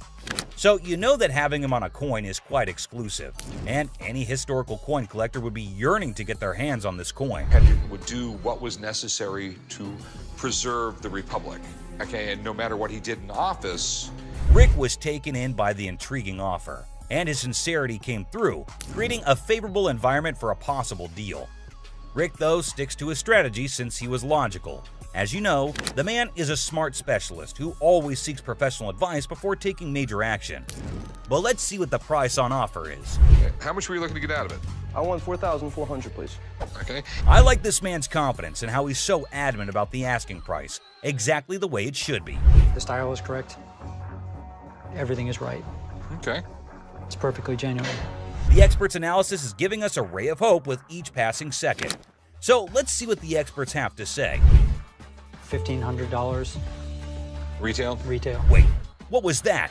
$1,500? Are you kidding me? I thought that coin was a big deal. But what just happened? It's ridiculous. I mean, sometimes you can never explain how things turn out to be in the pawn world. Just like this episode where a man walked in claiming to have a 1951 Yankees team signed ball. 1951 Yankees team signed baseball. For those who may not know, the New York Yankees of the 1940s and 1950s were the most dominant team in baseball history.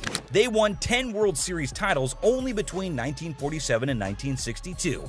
Including their 5 consecutive World Series victories from the 1949 to 1953 season. However, things have now taken a turn, and the glory remains in history. Coming back to the item in concern, the seller also claimed that the ball had the signatures of around 22 to 23 Yankee players from around that time, and out of all of them, it had the signatures of Joe DiMaggio and Mickey Mantle. Got about 22, 23 signatures on The year 1951 holds a special place in baseball history, as it was Joe DiMaggio's final season and Mickey Mantle's first.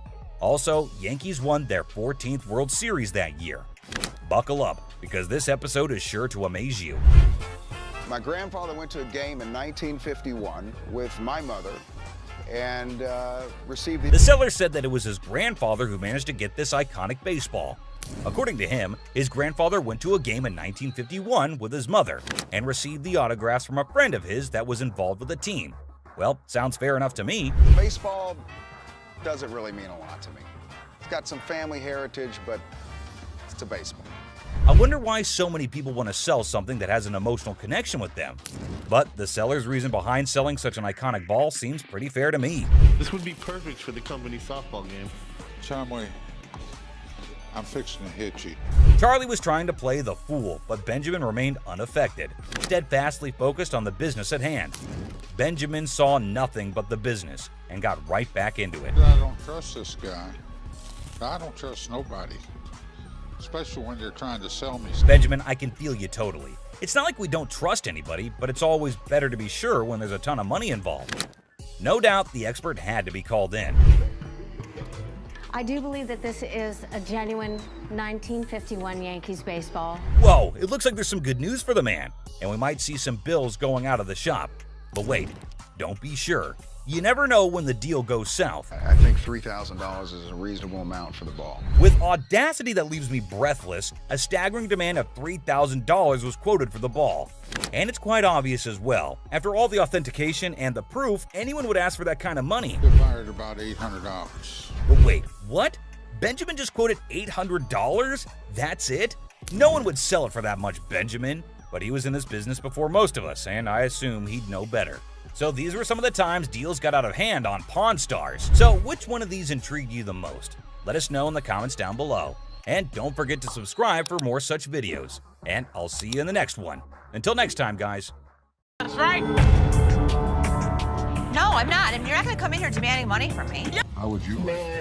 Customers usually go through several stages when they hear that their item's not as valuable as they thought. The first is disbelief, followed by denial, anger, and even assault. In this video, we see a woman who assaults a security guard, another insults and body shames Ashley, and one almost takes a swing at Wes. The thing all these people have in common is that they were shocked at the real value of their item. Yes, ma'am. I was coming to pawn my ring because I have to pay my rent. It was due a couple weeks ago. Oh, okay. Why you keep looking at my ring like that is real? I mean, what, you want the studs on my lip or something? Pawning it. I'm not buying it. You're just pawning it. You want to pawn it? Keep control of herself? I don't know. She's lucky. My security staff didn't. There's never a shortage of people who don't know their item is fake. The truth makes this woman explode at Les, but she never stands a chance because Les has backup. Hi. I'm Ashley. I'm Nana. Nana. Mm-hmm. I called up here and I got an estimate price, and they told me that I could get $400 for these. You called up here and got an estimated price. Yeah. Who did you talk to? Nicole? Nicole. Over the phone? Yes, But ma'am. we don't see them over the phone. She is lying. Where Nikki at? Nikki. Nicole. Well, which is it, Nicole or Nikki? Listen, it's real diamonds. All I know is I need my $400. All right. I'm looking at the diamonds, and I know right off the bat the weight is just not gonna make it. I know I am not gonna be able to help her. I can do 185. No, I'm not. I mean, you're not gonna come in here demanding money from me. Yeah, because that's what I called for. Nikki! What? No, Nikki! She all of a sudden darted away from me, started screaming for Nikki. It was like a bat out of hell. A customer comes in to pawn her jewelry, but she's not ready for what Ashley has to say about it. Excuse me. Nikki! First of all, you're not gonna scream in my store. No, first of all, you're not gonna walk up on me either. This is Nikki, and they told me that they were gonna give me $400. Oh, so look at and these now they telling me that I got money and I need it now. Don't you? No, Dad, I need my money right now. I don't know what this chick was talking about. She was very confused, but I know one thing for certain. Nana needed to go. You like that? Well, you disrespected me in my store. And y'all, okay. everybody in this store. Joe. Y'all. Okay, have a good day. And kiss me. Keep walking. Bye. Nana. Give me a headache. Nana's smart enough to leave before security throws her out, but she makes sure that she's got the last word. Hi. Hello, how are you? Good, how are you? I'm well. I'm here today. I want to pawn my computer. I'm trying to get my son into a technical high school. I know it's ugly, but it's No, I didn't say it was ugly. How much you looking to get? Like 175. Oh, that's not enough. I really wish you could give me like 150. Have you ever had an impound before? Yeah, I'm a gold card member. Get it for you for the same amount that you've had it in for. What was that? And you consider the fact that I've been patronizing this business since '97? I really appreciate you're not giving me what I want. Well, I don't give everybody what they want. 157? You done? No, I'm not done. Okay. Do you want the 100? No, I don't. Okay, then goodbye. This customer walks in with a laptop and a price that just won't cut it. Ashley knows this one's gonna have to go. What do you mean goodbye? You can walk out the store. I can. But am I going to walk out? You will. Who's going to make me? I want to see somebody make me leave up out of this and giving me what I want. I don't give everybody what they want. 150. Well, if you had as something a patron that's been patron since '97. No, I'm not done. I want to see somebody make me leave up out of this. Are you a lady or are you a child? I don't give what I am. And don't think that you won't. Because all I got to do is make a phone call. You know what? Well, get out. I'm not going out of here. Get out. Don't touch me. Touch me. Get out of my store now. I've been patronizing this business since '97. You have an English degree, right? No, I don't. Despite Ashley's efforts to help her, the woman goes ballistic. Felix, the security guard, escorts the woman out, but she doesn't go quietly. I was coming in to try and get like $1,500 for this. Okay. I'm trying to get my baby daddy out of jail, and I've been really trying to work things out with us. I love him dearly. I was his first phone call, so that lets me know that he loves me. Huh? No, not $50. I want $1,500 I'm sorry, for I these. can't help you with that. I said. I don't care what you said. I said I want $1,500. I'm not giving you $1,500. $1,500. I am not giving you. To get my man out, okay? I want $1,500. What part of that you ain't understanding? You need a hug. No, don't give me no damn hug. Oh, you need a hug. I don't want no damn hug. Get off of me. Good day, baby. I don't want no hug from you. The woman comes in to trade baseball cards. However, the only thing she manages to do was initiate a shouting match with Ashley. This one is put out the door fast. How are you? I'm doing okay. What can I help you with? Either trying to get a loan on it or you guys can buy it. Mm-hmm. Trying to sell it for maybe like $150. $50. This thing costs way more than this. Okay, but I'm not going to pay you for the amount that you think it's worth because it's stained. This is not one of the newer ones. This is not this season. I know about purses. But you still willing to buy for $50 though. So if it wasn't worth, why would you even say $50? So they didn't say it wasn't all. Leave Can our I store. talk to somebody else? Why do I have to talk to you? Because You disrespectful. I'm disrespectful and you call me a pepperoni. You're not the owner. The owner is the other man. You must have. How you get here? To the top. Customers are just shocked when they're told the real value of their item, but this customer's just straight up disrespectful.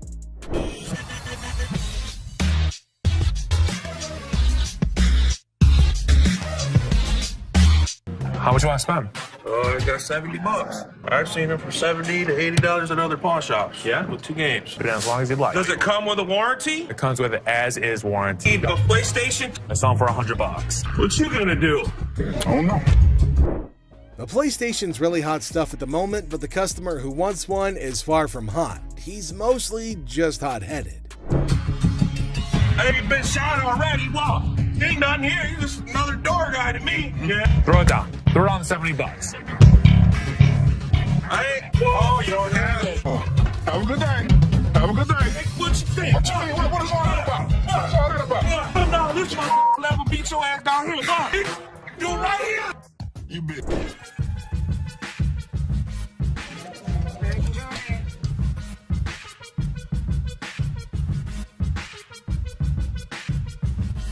And not real. What? No, these is real. Look, when you holding up to the light, ding, you hear that? Ding, that's the diamond sound. Don't you think I would offer you money for it? No, I know what this is. Why your big ass standing here?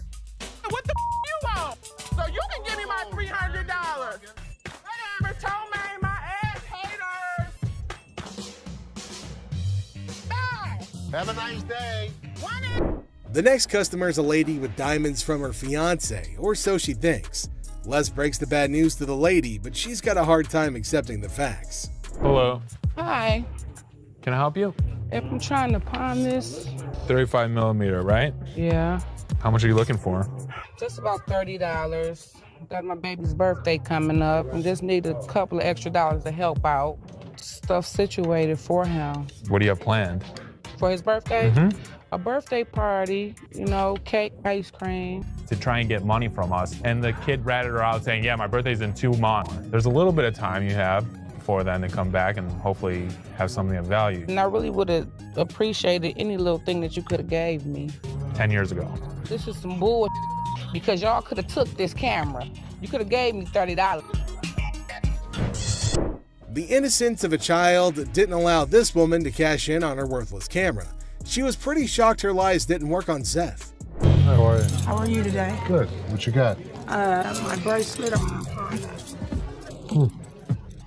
My baby daddy gave it to me. It would be so mad. Curtain tiebacks. What are you telling me? You know this isn't real. What do you mean it's not real? Well, it's a real bracelet. You know what? It's a real. Listen. Okay, fine. You're probably Don't right. trip, okay? Don't trip. I'm about to call him right now. Sometimes people get presents, and sometimes when they get their presents, the people that give it to them tell them a lie. He said this bracelet costs $500. It would be more What are you talking about? He's lying to you. Baby, did you give me some fake gold? Did you give me some fake gold? Really? Did you give me fake gold? This ain't love, baby. You said you was gonna marry me one day. Okay. Have a very nice day. Thank you. Man, this. What the is you talking about? Have a nice day. I have a nice day when Okay, you then give me don't some have nice service. Right? You know what, y'all? I'm about to take it to a real jewelry store that knows something. That's what I'm gonna do. The amount of men who give their women fake jewelry in Detroit is absolutely crazy. This woman is shocked, betrayed, and angry when she learns the real value of her jewelry. Hey, I was wondering what you could get me on a loan for the PS3. We're on a mission now. Real mission to get my brother out of jail. All of a sudden, the cop just stopped us because one of our lights are off in the back of our brake. On it 300, I got 150, and now I'm here. Ended up with his brother trying to sell his video game system on his games and the controller. See what we could do with that. 95, suppose I get to 100 for you. 100, mama. I can't. 100. I normally would have given $80 on this game unit. I went $15 over, and that wasn't even good enough. But too bad I couldn't help her out because I wanted to help her. But I hope she can find the money. Two customers come into the pawn shop on a noble mission of freedom. However, Ashley lets them down easily, but at least they take it better than most customers in this video. Pawn shop because we, is in need of money. and we're trying to pawn this VCR and this TV. Okay, would you put it on there like that? You ain't seen no income. You wouldn't. Where's the income? You want to go to the So what? I was ready for them to have a full-out brawl out there. Get your ass on somewhere. No, get your ass on, cocky ass. I tell all ladies and everything. Can I help you guys? Why are you guys fighting? I kicked what he said. You know, it was offensive. Yeah, pretty good for TV. Sell it. Actually, yeah, we gonna pawn this. No, the TV didn't get dropped. It worked. $20. All right, 20 will work. Hey, you can each get 10. Oh, you agree now? All right, just give it to this gentleman. We're gonna do this for 20. Just go online, get your ticket, and get your cash. This is a general conversation. Okay, well, we still in a relationship though. Tiffany, seriously, maybe you should go in the parking lot and just wait for him. You're right. I am gonna wait in the parking lot. Franklin's really pretty. I like this. A chaotic couple barely makes it to the pawn shop before smashing one of their items in an argument. The couple is more sad than shocked that they've rendered their items worthless. Hi, how are you? I'm good. How about yourself? Doing all right. I've got a ring I want you to take a look at for me.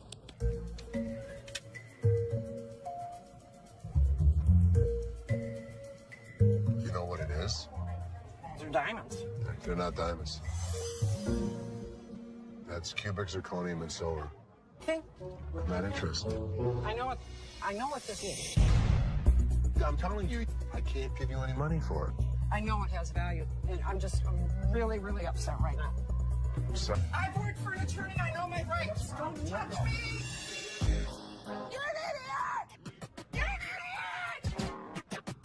Oh yeah, what a gentleman you are. Anybody? Woman, what? Get me out of here. Get away. Get away. 4 times she hit me. Randy, 4 times? Why would I not give her money if it was worth it? I thought you were smiling when she was doing that. This woman can't believe her diamonds are actually not diamonds. If you like seeing angry senior citizens, then this grandma's got you covered like a quilt. So, I'm here to sell my yays and stuff. Okay. Cartier. I paid $5,300. For these? Yeah, I overpaid. They're fashion designer glasses. Really cool gold diamonds. For those particular frames, there's a huge demand, but not for that price. How much you want for these? The lowest I'll take probably like 40 for it. All right, give me 35. You give me 35? 1,000. What you mean? You making too much money now. I sell this stuff cheap, man. Look, I ain't pay 1,000 for these. I know feel you me? didn't. I can feel you. But you don't feel me, you know what I mean? I can feel you. You see how he talking? Talking like a kid and You don't know who the I am. Man, You don't know where the I was raised. Like and I you're just said, talking. Well, flat out, man. I ain't leaving, dog. Come on, baby. Young buck. What's up, baby? Man, we out. You on that petty shit, dog. That petty ass money you offering. That's why ain't nobody with y'all. You feel me? I feel you. Les is offered a cool pair of glasses, but he knows they're not cool enough to be worth what the customer's asking. The customer doesn't take the news well at all. Welcome to the channel, guys. Okay. Oh my God. Get your hands off. Blurry faced guy. We'll buy this and pawn this and that and give you $350 total. Get set for a crazy moment in this pawn shop. The shopkeeper and a customer are going at it in a big argument, trying to make a deal or who knows what. But wait for it. Out of the blue, 2 dudes in fancy clothes with blurry faces bust in like old school detectives. The shopkeeper's scratching his head, clueless, but here's the kicker. Those blurry faced guys are undercover detectives on a secret mission. It's like a scene straight out of a comedy movie. The detectives have arrived. I need to tell them what's been happening and show them the evidence. Hold on to your laughter because this is pure comedy chaos. The second those detectives waltz in, the shopkeeper's freaking out like he's been caught selling magical beans or who knows what. These detectives are all business, channeling serious Sherlock vibes after an espresso overdose. They're tearing through the shop like treasure hunters on a caffeine high, checking random stuff and maybe on the hunt for hidden treasures. Meanwhile, the poor shopkeeper's sweating bullets, desperately trying to keep his cool. It's like a real-life comedy suspense show unfolding before your eyes.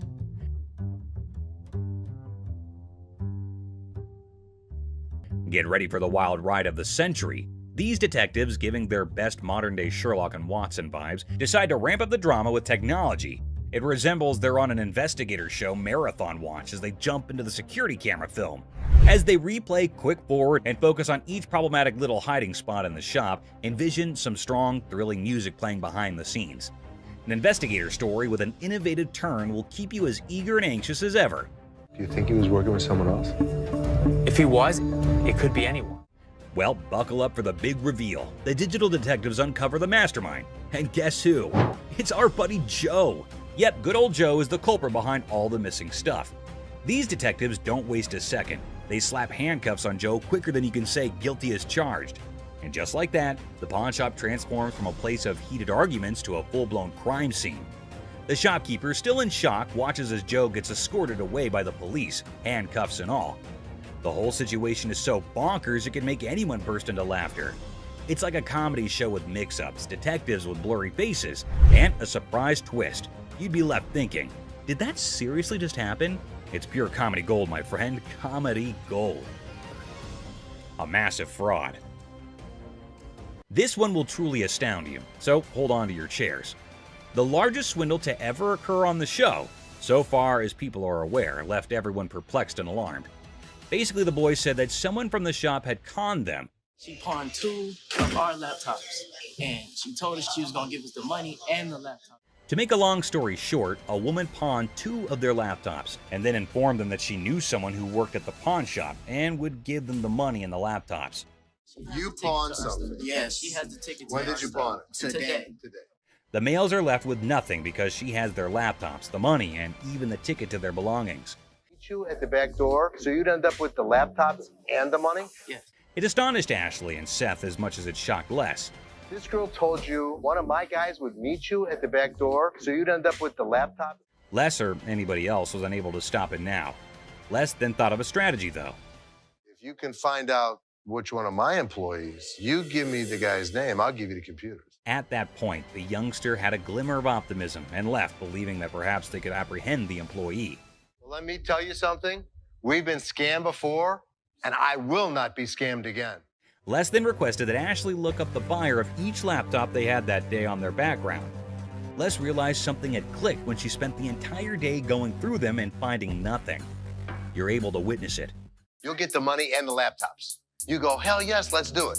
Thus, these children were not the victims themselves. Instead, they had been attempting to con them all along. Well, here's the way it works. Nobody gets out of pawn without paying for it, and nothing goes out the back door. This time, they weren't duped either, although the kids did cause Ashley and the others a lot of worry during the day. The bag. Imagine this super funny video with a lady who's basically playing the I'm lost in a bag shop game at a crowded mall. So there's this awesome comedian pretending to be her, right? She strolls in like she just landed from Mars, completely clueless. Okay, I went to get my purse back to make my payment. Then, out of the blue, she locks eyes with a black bag, and boom! She's convinced it's her long-lost twin, with a mix of determination and total confusion. That's my purse right there. That one right there, the black one. So I want to know why it's out there. She marches over to the lady in charge, ready to solve the mystery of the twin bags.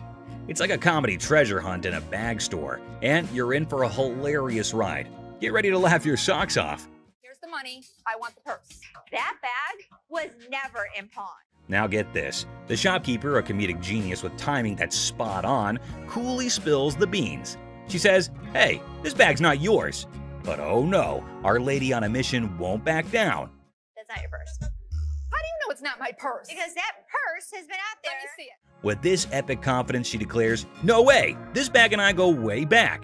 They're like childhood buddies. And here's the best part. You want to buy it? I just want to look at it and make sure it's not mine. She throws down the ultimate challenge. Bet you this bag, if it's not mine, I'll hand it over. But trust me, it's practically family. It's like a comedy duel in a bag shop, and you won't believe how hilarious it gets. Oh my God. Get your hands on. Meet Cam, the scene stealer of the century. Picture this, chaos in the bag shop, and here comes Cam, our superhero security guard. He's like, hold my coffee, and smoothly escorts the determined bag enthusiast off the counter. Have a nice day. Let's go. Walk yourself out, yo. You. But wait, she's clinging to her bag like it's a ticket to a comedy show. The laughs hit the roof as Cam keeps his poker face while chaos reigns. This video's a comedy roller coaster. And Cam, the unsung hero, it's a laugh-out-loud male adventure that you don't want to miss. Just hit with that pole, right? Go. Bitch! Go where you got to go. I'm gonna kick your ass, you wait! Sign of free cash. In the pawn shop sitcom, the worker dazzles the customer with the prospect of a 30-day cash fiesta. The seller, with a classic "How can I help you" line, unwittingly opens the door to financial freedom hilarity. It's a tale of interest-free loans, dollar storage fees, and a comedy of errors that promises 30 days of pawn shop shenanigans. But that's not what the y'all saying and saying. Misreading it. No, you're misreading it. The customer attempts a 30-day free cash caper, armed with a misinterpreted sign. The seller, caught in the crossfire, insists it's an interest-free loan bonanza, not a free cash party.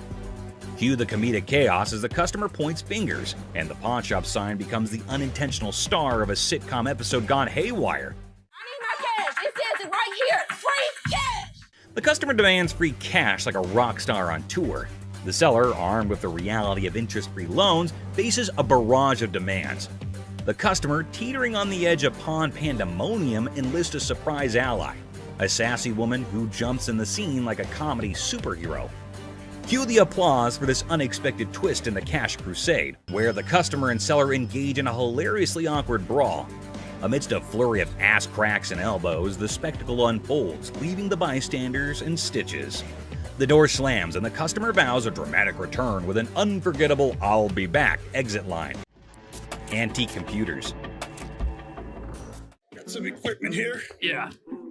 We need some money. We're going to out west. In the pawn shop time machine, two hunters strut in with ancient computer relics. The seller, bewildered by their outdated tech, questions if they're stuck in the 80s. The hunters, claiming they've wiped out all of Michigan's deer, aim for a whopping $900. So how much are you looking for? About $900. The price tag triggers more shock than a retro computer's boot-up sound. What I can offer you is zero. Zero. Comedy sequel, the hunters scoff at the initial offer of $0 for their ancient artifacts.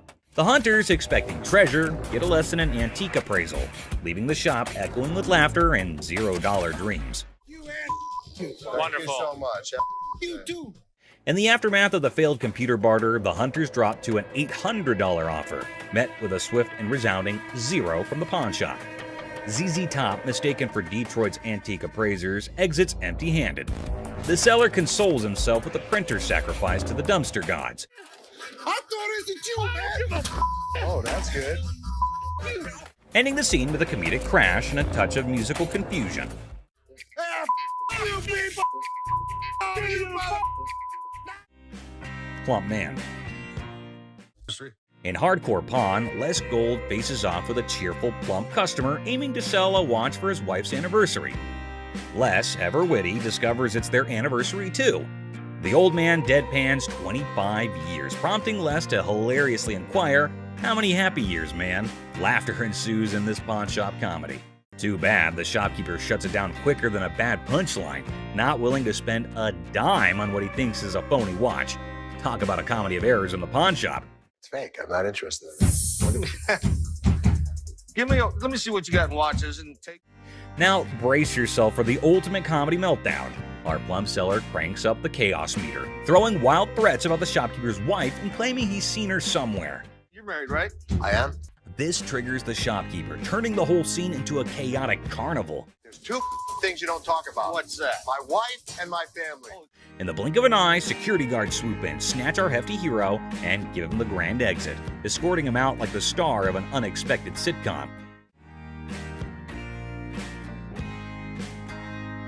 Guess what? Our main guy, kicked out of the shop like a party crasher, hits the street with a style only he can pull off.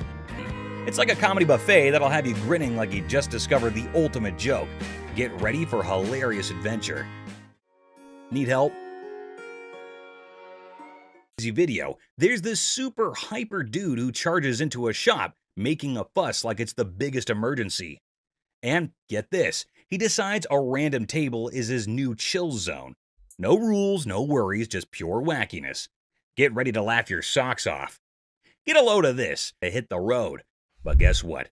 He's on a whole different planet. watches. Get ready to giggle. So there's this new lady in the shop who's decided to be a rebel. She goes all sneaky and puts the shop's watches up for sale online without telling, confidently struts away, leaving the staff scratching their heads like, did that just happen? It's a hilarious roller coaster and you won't stop laughing.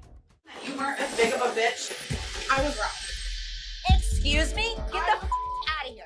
Get set to lol. This funny video is like a crazy ride with surprises, silliness, and a hint of madness that'll have you laughing without a pause. The twists and turns make it a hilarious and chaotic experience for anyone lucky enough to catch the shop's wild antics.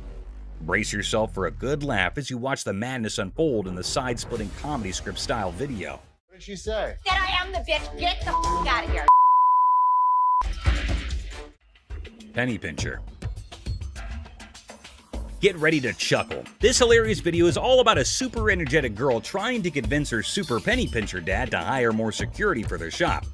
She's all passionate like, "Dad, we need extra protection." But oh boy, her dad's like, "Nah, that's just throwing money away."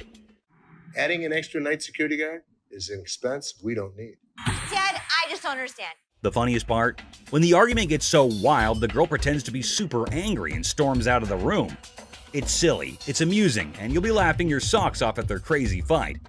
Every single time I have an idea and I bring it to your attention, he then has to walk in. Hold on to your funny bone. This comedy video is pure chaos when the staff walks out, and surprise, the roof is missing. Peel the roof off? Yeah, they peeled the roof. Yep, someone peeled it away like a giant banana. Imagine the team head scratching in disbelief. Their shop literally got unroofed. The alarm company called. They thought it was a false alarm. Is anything missing? I have no idea. Now, here comes the kicker. They start worrying it might be a sneaky robbery. Cue the panic as they sprint to check the CCTV, hoping to catch the audacious roof peeler in action. Get ready for a laughter-packed roller coaster as they dive into this hilarious investigation. Get ready to laugh in this super funny video. They got 2 guys. So they get through the internet room, jump in. The staff at a quirky shop freaks out when they find out someone peeled off the roof for a supposed robbery. Total chaos, right? So they go all detective and check the CCTV footage. But wait for it. Turns out, not 1, not 2, but 3 guys break in. And here's the kicker. Looks like they grabbed the coat right there and then out. So these guys could have been part of a 3-man team. One of them ends up hiding inside the fridge. It's like a comedy show gone wild, leaving the staff scratching their heads and everyone else in stitches. You won't believe the crazy twist in this comical caper. We got broken into last night. Took it for a coat and ran out. I told you that security should have been here at night. Stolen microphone. The seller, baffled, asked when they were taken off the rack. It's a funny scene of concert chaos turned into a pawn shop jackpot, where microphones become rock star souvenirs, and the friend is the accidental hero of the day. Microphones I picked up from a concert last night. The person insists the microphones were flung into the concert crowd, a spontaneous catch. The seller, eyebrows raised, gets an unexpected call from American Jewelry about missing microphones. It's a classic mix-up where concert souvenirs turn into an unintentional pawn shop investigation, leaving everyone wondering how the microphones took an unexpected detour. I'm from American Jewelry. I have a gentleman down here. A mad girlfriend. Welcome to the whirlwind of pawn shop hilarity. Our unsuspecting star walks in aiming for a ring appraisal and potential pawn deal. Little did they know, they were about to join the ranks of pawn shop legends in a tale of marital madness, ring-napping sore, plunging the spouse into an emotional roller coaster over the disappearance of their precious bling. The tension is so palpable, you could carve it with a jeweler's precision. But hold on, our hero clarifies, "I'm here for an appraisal, not to pawn." Cue gasps and the realization that pawn shop language got lost in translation. He wanted an appraisal on this ring. Plot twist, the ring allegedly transformed into bike parts? Is this a pawn shop or a two-wheeled saga? Accusations fly faster than a speeding bike, plunging us into a marital showdown. "Why'd you take my ring?" echoes through the pawn shop halls. Why'd you take my ring? Well, I wanted to see how much it was worth. Our hero is left flabbergasted, caught in the crossfire of accusations and domestic mayhem. "I just wanted to know its worth," they exclaim, trying to defuse the explosive situation. But alas, emotions rage on. Yesterday, you said you needed bike parts and didn't have the damn money. And all of a sudden, you got my damn ring. Drama unfolds. They assert their right to park no matter the odds. Suddenly, I'm patiently telling you, dude. Park your spots out. Meanwhile, our hero, undeterred, asserts, "I'm not going nowhere," as if the van gods themselves had bestowed upon them a divine parking mission. In a shocking turn of events, our hero literally stops, drops, and rolls on the store carpet, leaving everyone perplexed. The guy in the refrigerator. In this episode of Hardcore Pawn, we are taken to the time when a crazy man entered the shop, and when no one was looking, he took refuge in the refrigerator for reasons unknown. Thankfully, this man had spotted the crazy man and went to Ashley and others to let them know. At first, no one would believe him, but by the looks, he looked quite genuine, so they followed him up to the spot where the fridge was. Still hardly believing the man, they went to open the fridge, and boom! The man was curled up inside, about to make the refrigerator its new cozy little home. I don't know what y'all doing over here. There's some mother in the refrigerator. What? The whole situation was so absurd that not a single person in the whole shop could believe that there was a whole person hiding inside there. Good thing that they have security in the shop, so the man got what he deserved. What the are you doing? Fake earrings. Two sassy black queens strut into the pawn shop, flaunting earrings worth $350. The seller, bewildered, questions their cash craving. They snap back. How you doing? Good. I'm here to pawn these earrings. Okay.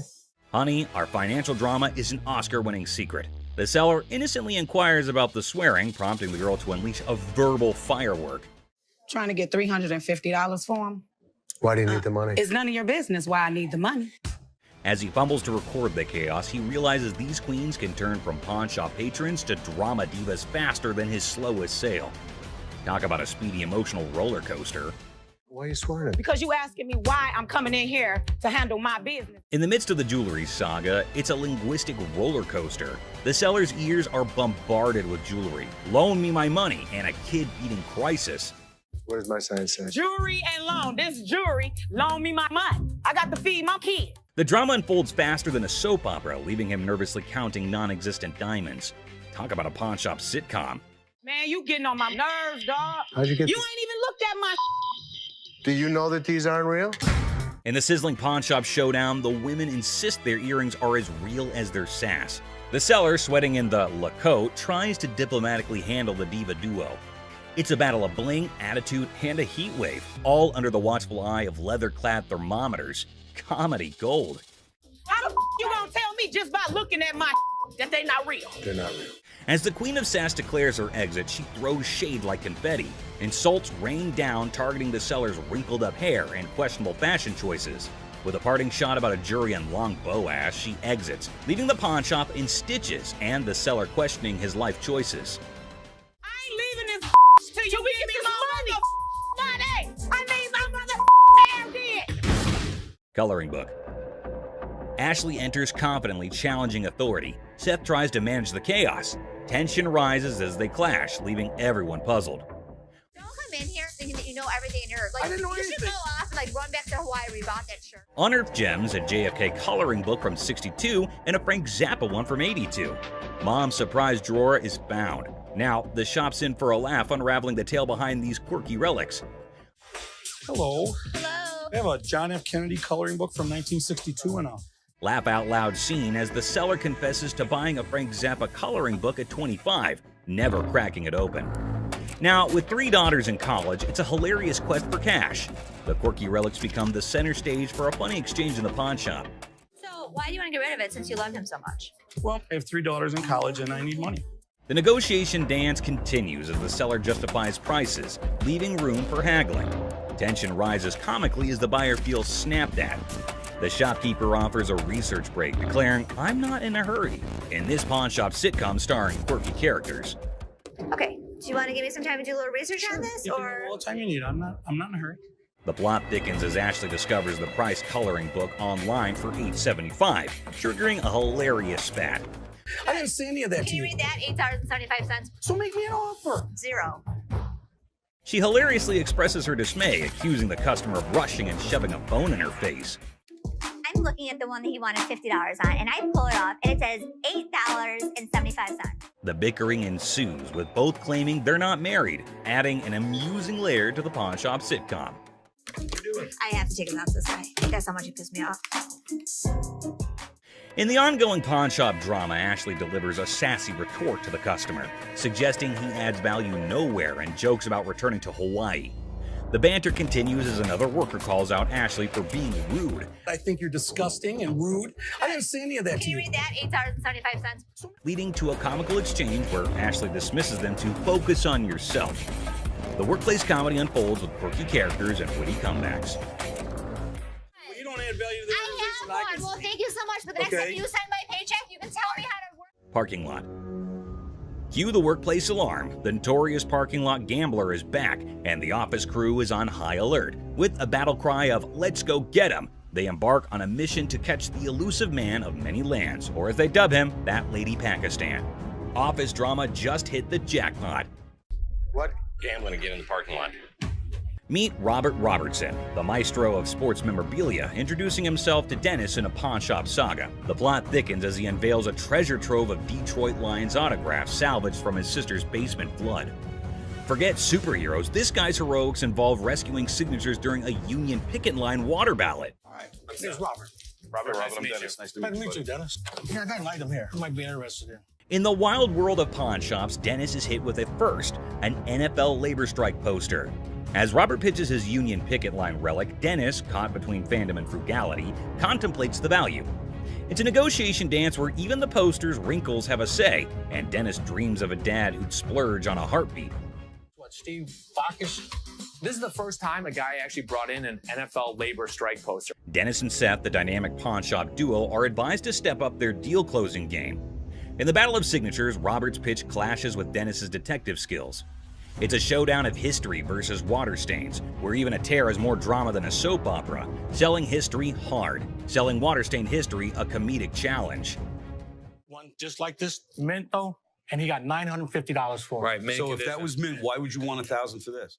In this hilarious haggling carnival, the pawn shop pros are on their knees, throwing cash offers at Robert for the water-stained NFL labor strike poster. It's a dollar dance-off with Dennis and Seth, and they're juggling 20s like it's a comedy club.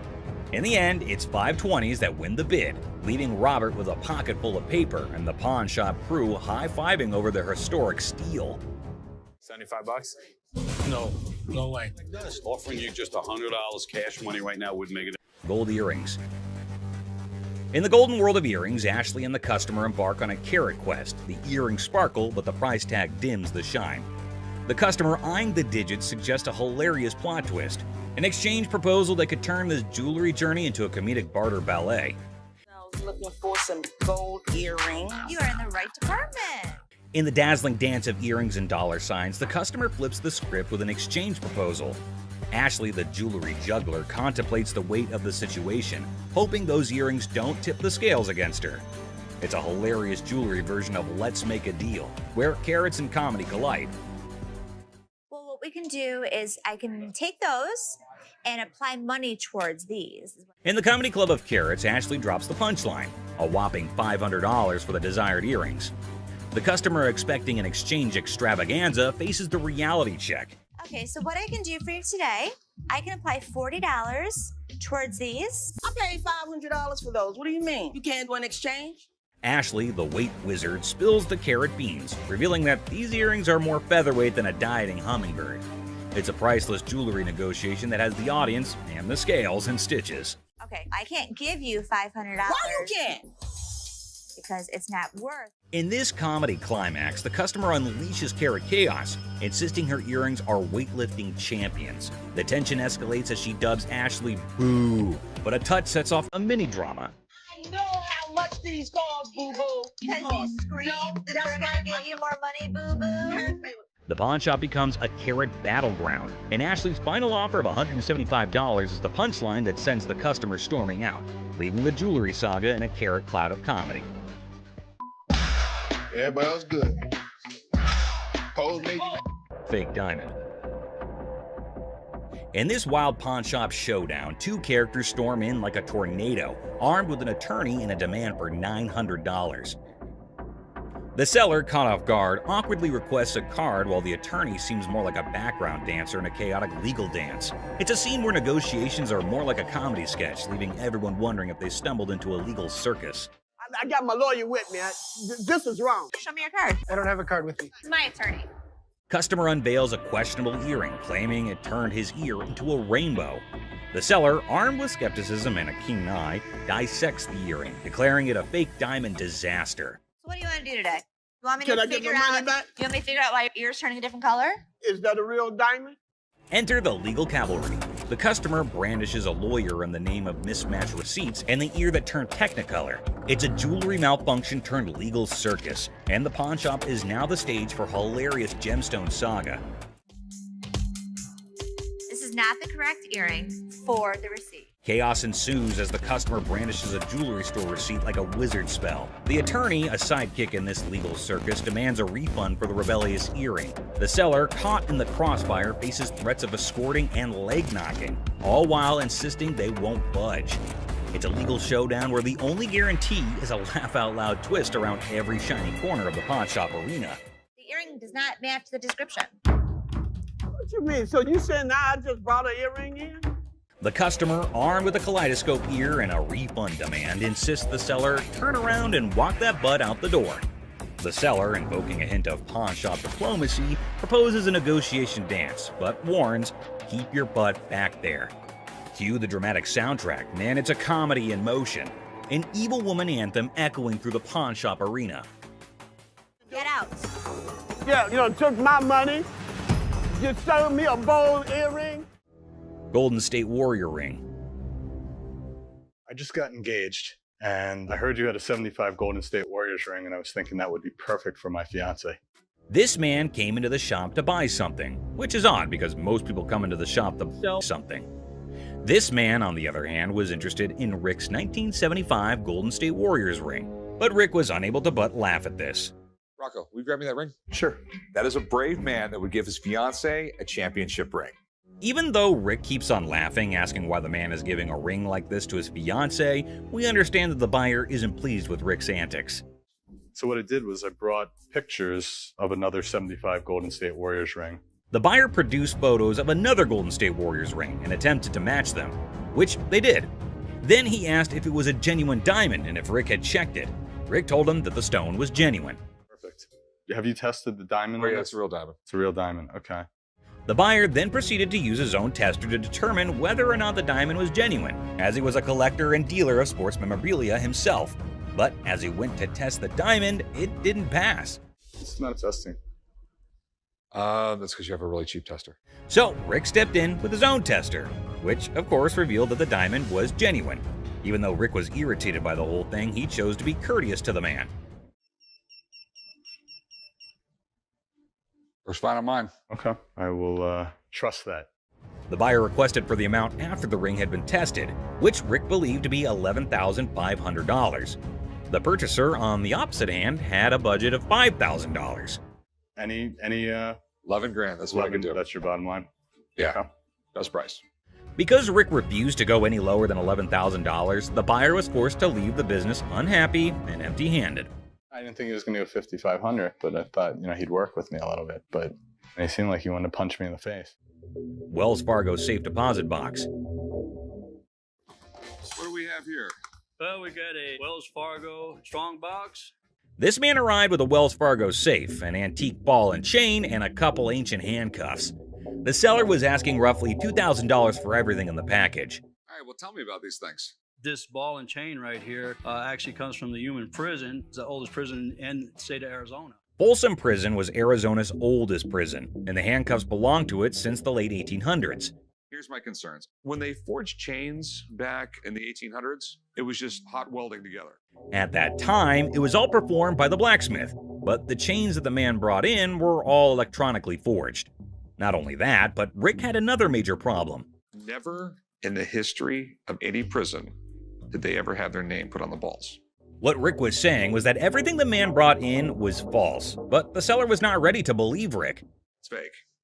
What makes you an expert on this stuff? I've been buying and selling this stuff my entire life. Even if the contents of the package were phony, there was a chance that the box itself was not. So Rick made a deal for the box and left the rest. Box, I'll give you $400 for it. I want $1,200 for it. No, you don't. And the transaction was completed for $400.50. The seller left, and Rick subsequently decided to consult with an expert about what he had purchased. Okay. 19th century strongbox, Wells Fargo. Following a thorough examination of the box, the expert asked Rick the following question. First things first. Have you already bought this? The box was just as false as the other items Rick did not purchase, and the expert agreed. It's a complete fake. Damn it, Rick. Mystery guy.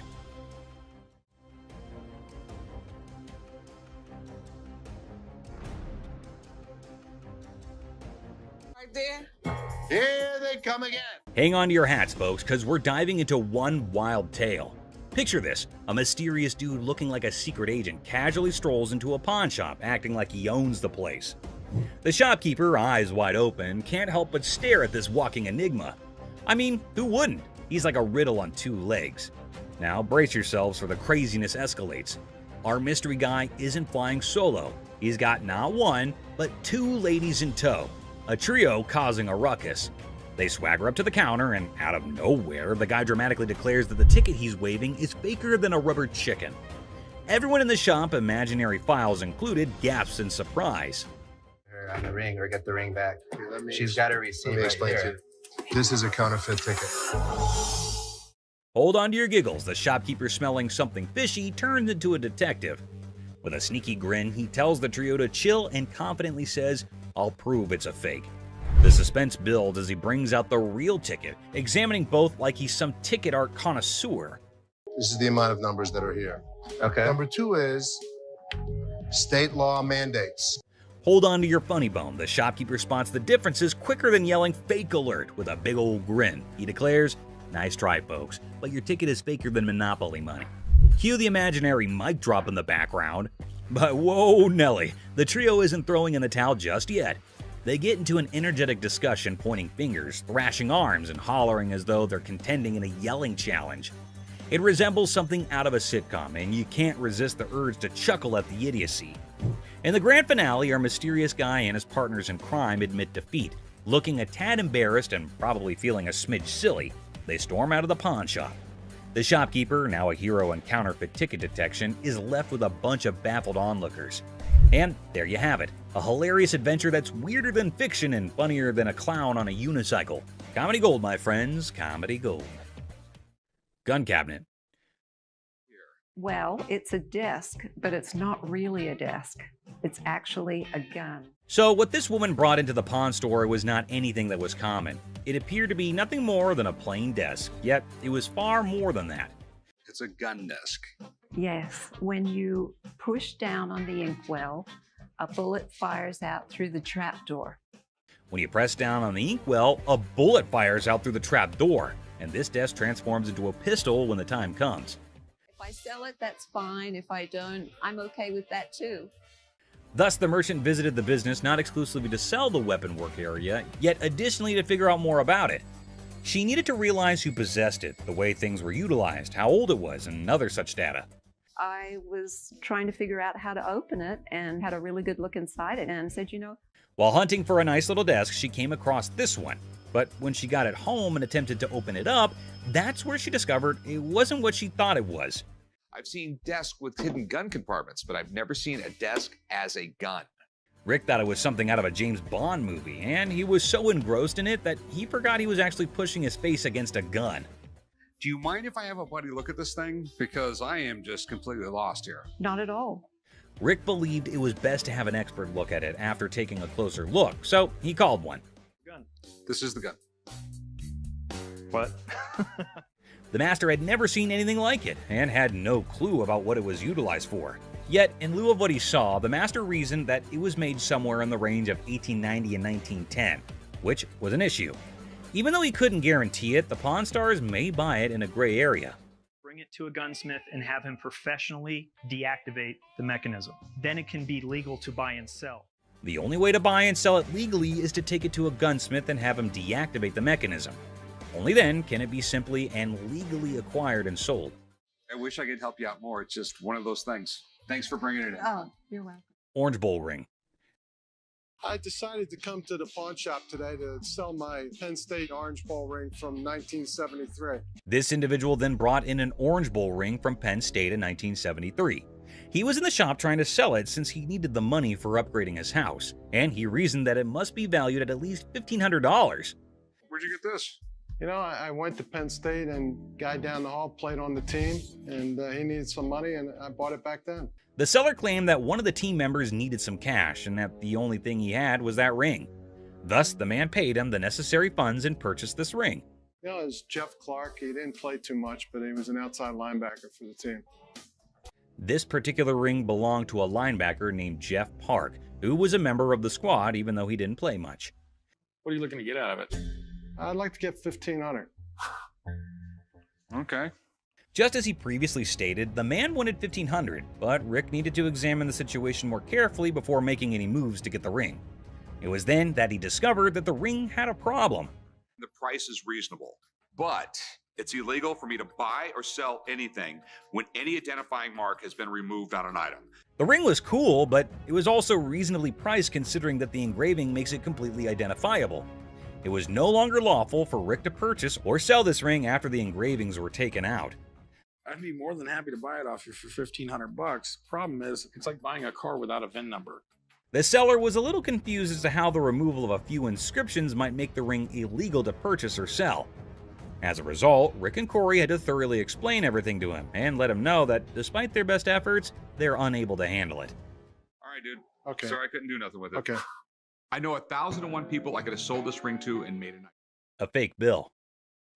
I have some political memorabilia, the Secret Service ID for J. Howard McGrath, Attorney General of the United States. This individual entered the pawn shop with a $10 bill that had several signatures on it, a White House pass, and several Secret Service IDs. He estimated 1,000 figures for each of these items, but before beginning to negotiate, Rick needed to learn more about them. He was the chairman of the Democratic National Committee when Truman ran for president. Rick was prepared to strike a deal after briefly discussing J. Howard McGrath, the Attorney General of the United States, and how influential he was in Washington politics. But there was a small issue.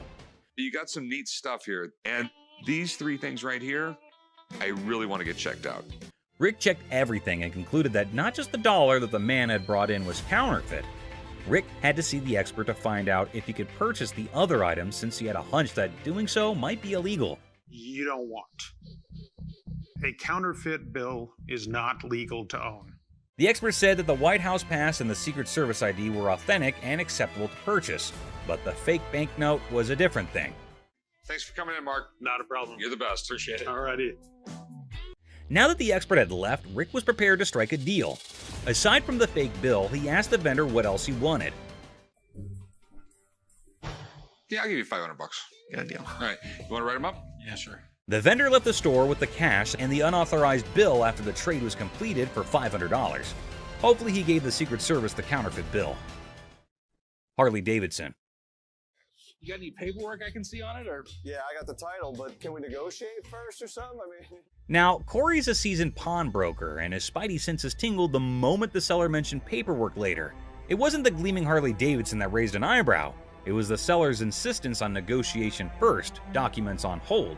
See, Corey's dealt with his fair share of shady characters, and a bike like this beauty attracts all sorts. So, with a polite but firm smile, Corey politely pushed back. Paperwork, he said, before we talk about the price. Standard procedure. You got any paperwork I can see on it, or? Yeah, I got the title, but can we negotiate first?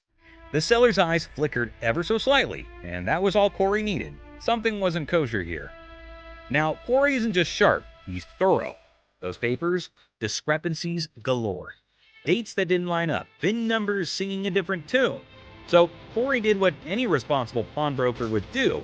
He plugged those details into the good old computer system. What he found sent chills down his spine. Corey knew right then this wasn't just a sale. It was a potential police sting waiting to happen. Sure, the Harley was a head-turner, a chrome-plated masterpiece that could make angels weep. But for Corey, business wasn't about shiny toys. It was about integrity, about doing the right thing. And the right thing in this case meant making sure this beauty wasn't a stolen dream, someone else's heartache wrapped in leather and chrome. So, with a heavy heart and a clear conscience, Corey had to do what he had to do, walk away from the deal, even if it meant letting that Harley roar out of his life and into the unknown. iPhone. I just got this phone that I bought here like 2-3 days ago, and this don't work. The bell above the pawn shop door jangled, and in walked a man clutching a sleek black phone. He announced, smooth as silk, that this beauty was a recent purchase, now sadly broken. The camera don't work. It keeps freezing and like that. He claims that it's just too irritating to use because the phone freezes frequently and the camera doesn't function. Download a camera function? No, it clearly got a camera. Why would I have to download it? When it was questioned if he had downloaded the camera feature, he became very irate. If he's telling the truth, then why does this inspection set him off? And why was he even being questioned about getting the download? That isn't how it operates in any case. You got your receipt? No, I ain't got it with me. I ain't bring it. First of all, we don't sell it. We can decide right now whether the client is attempting to misdirect. Rich, the seasoned pawnbroker behind the counter, felt it too. That intuition honed by years of dealing with all sorts, that sixth sense for trouble, it was screaming at him. This wasn't just a customer with a broken phone. It was a game, a play in progress. As soon as you give me that receipt, I can see what I can do for you. I don't have my receipt. I just clearly told you that, man. Clearly, you told me that. So Clearly, I have we to need tell to you either fix this that or... without the receipt, there's nothing I can do for you. Rich yells, "Are you messing with me, man? You came for a new phone, but you don't have a receipt?" However, the man persists in insisting that all he's asking for is another phone. If he said clearly one more time, I was going to clearly have to knock his freaking head off.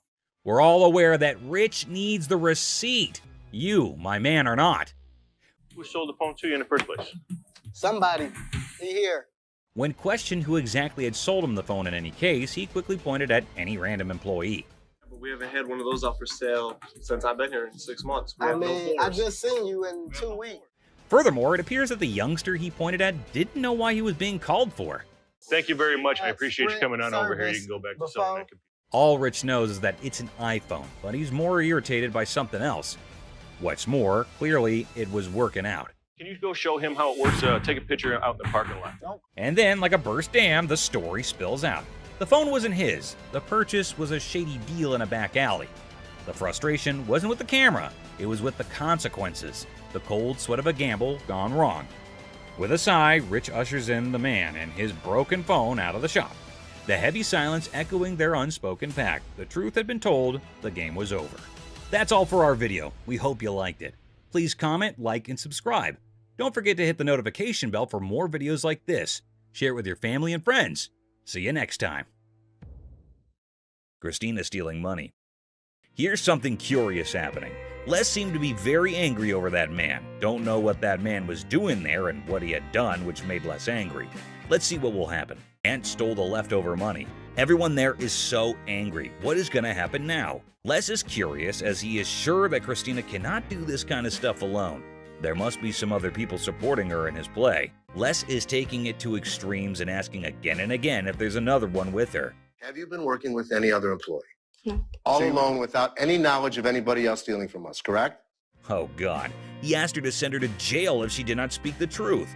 Oh my God, things are getting worse. She's not telling anything. Mother-daughter fighting. So there's a woman coming with her daughter. She showed some pieces of bottle in her collection of stamps. According to her, it is worthy, but actually it is not. Les asked her that it is not that worthy. Oops, the mother got angry at Les. Because for her, they are worth everything. What will happen now? So what you got? I got some really expensive stuff. Show me. Oh my God, the daughter charged a fire against her mother. You better down. No, you.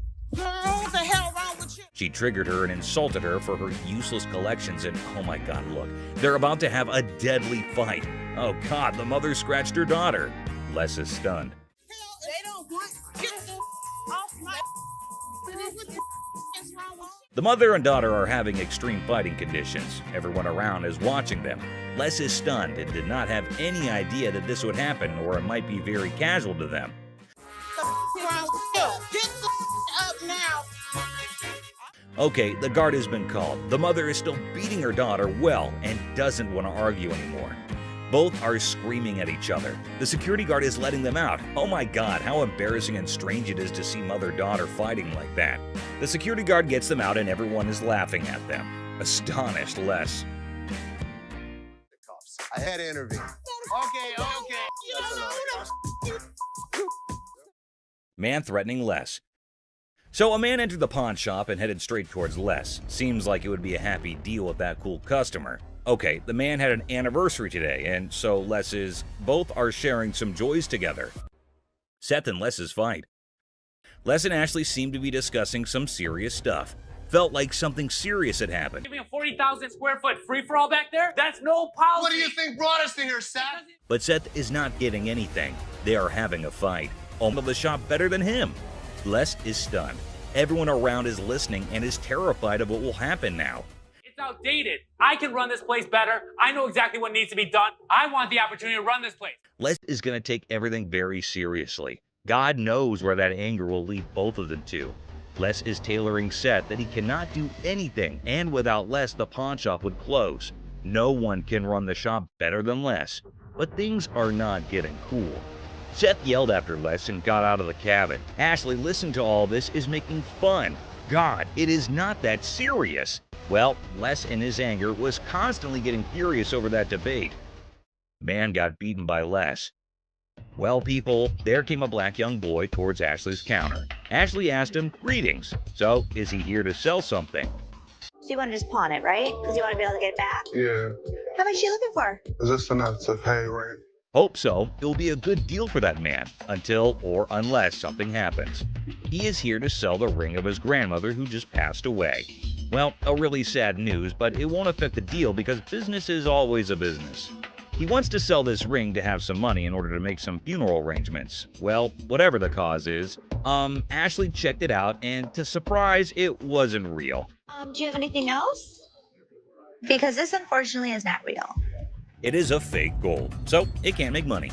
This statement made the man angry. He started shouting how strange and creepy it is. He should not react this way. If the ring is not real gold, it is not someone's issue. He should take it out with himself. He started yelling at Ashley, and Ashley is just controlling herself. I need to speak with somebody else because you irritate me flat out.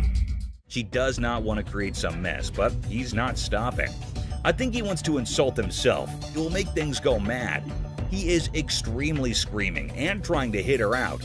That crazy man is calling death. The guard came who held him up and set him onto the floor. He's trying to beat Ashley and getting over her. Don't tell me what to do.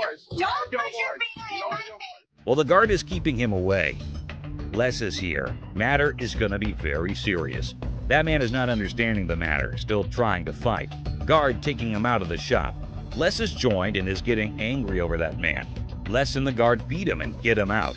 Oh my God, what a fight. That crazy man.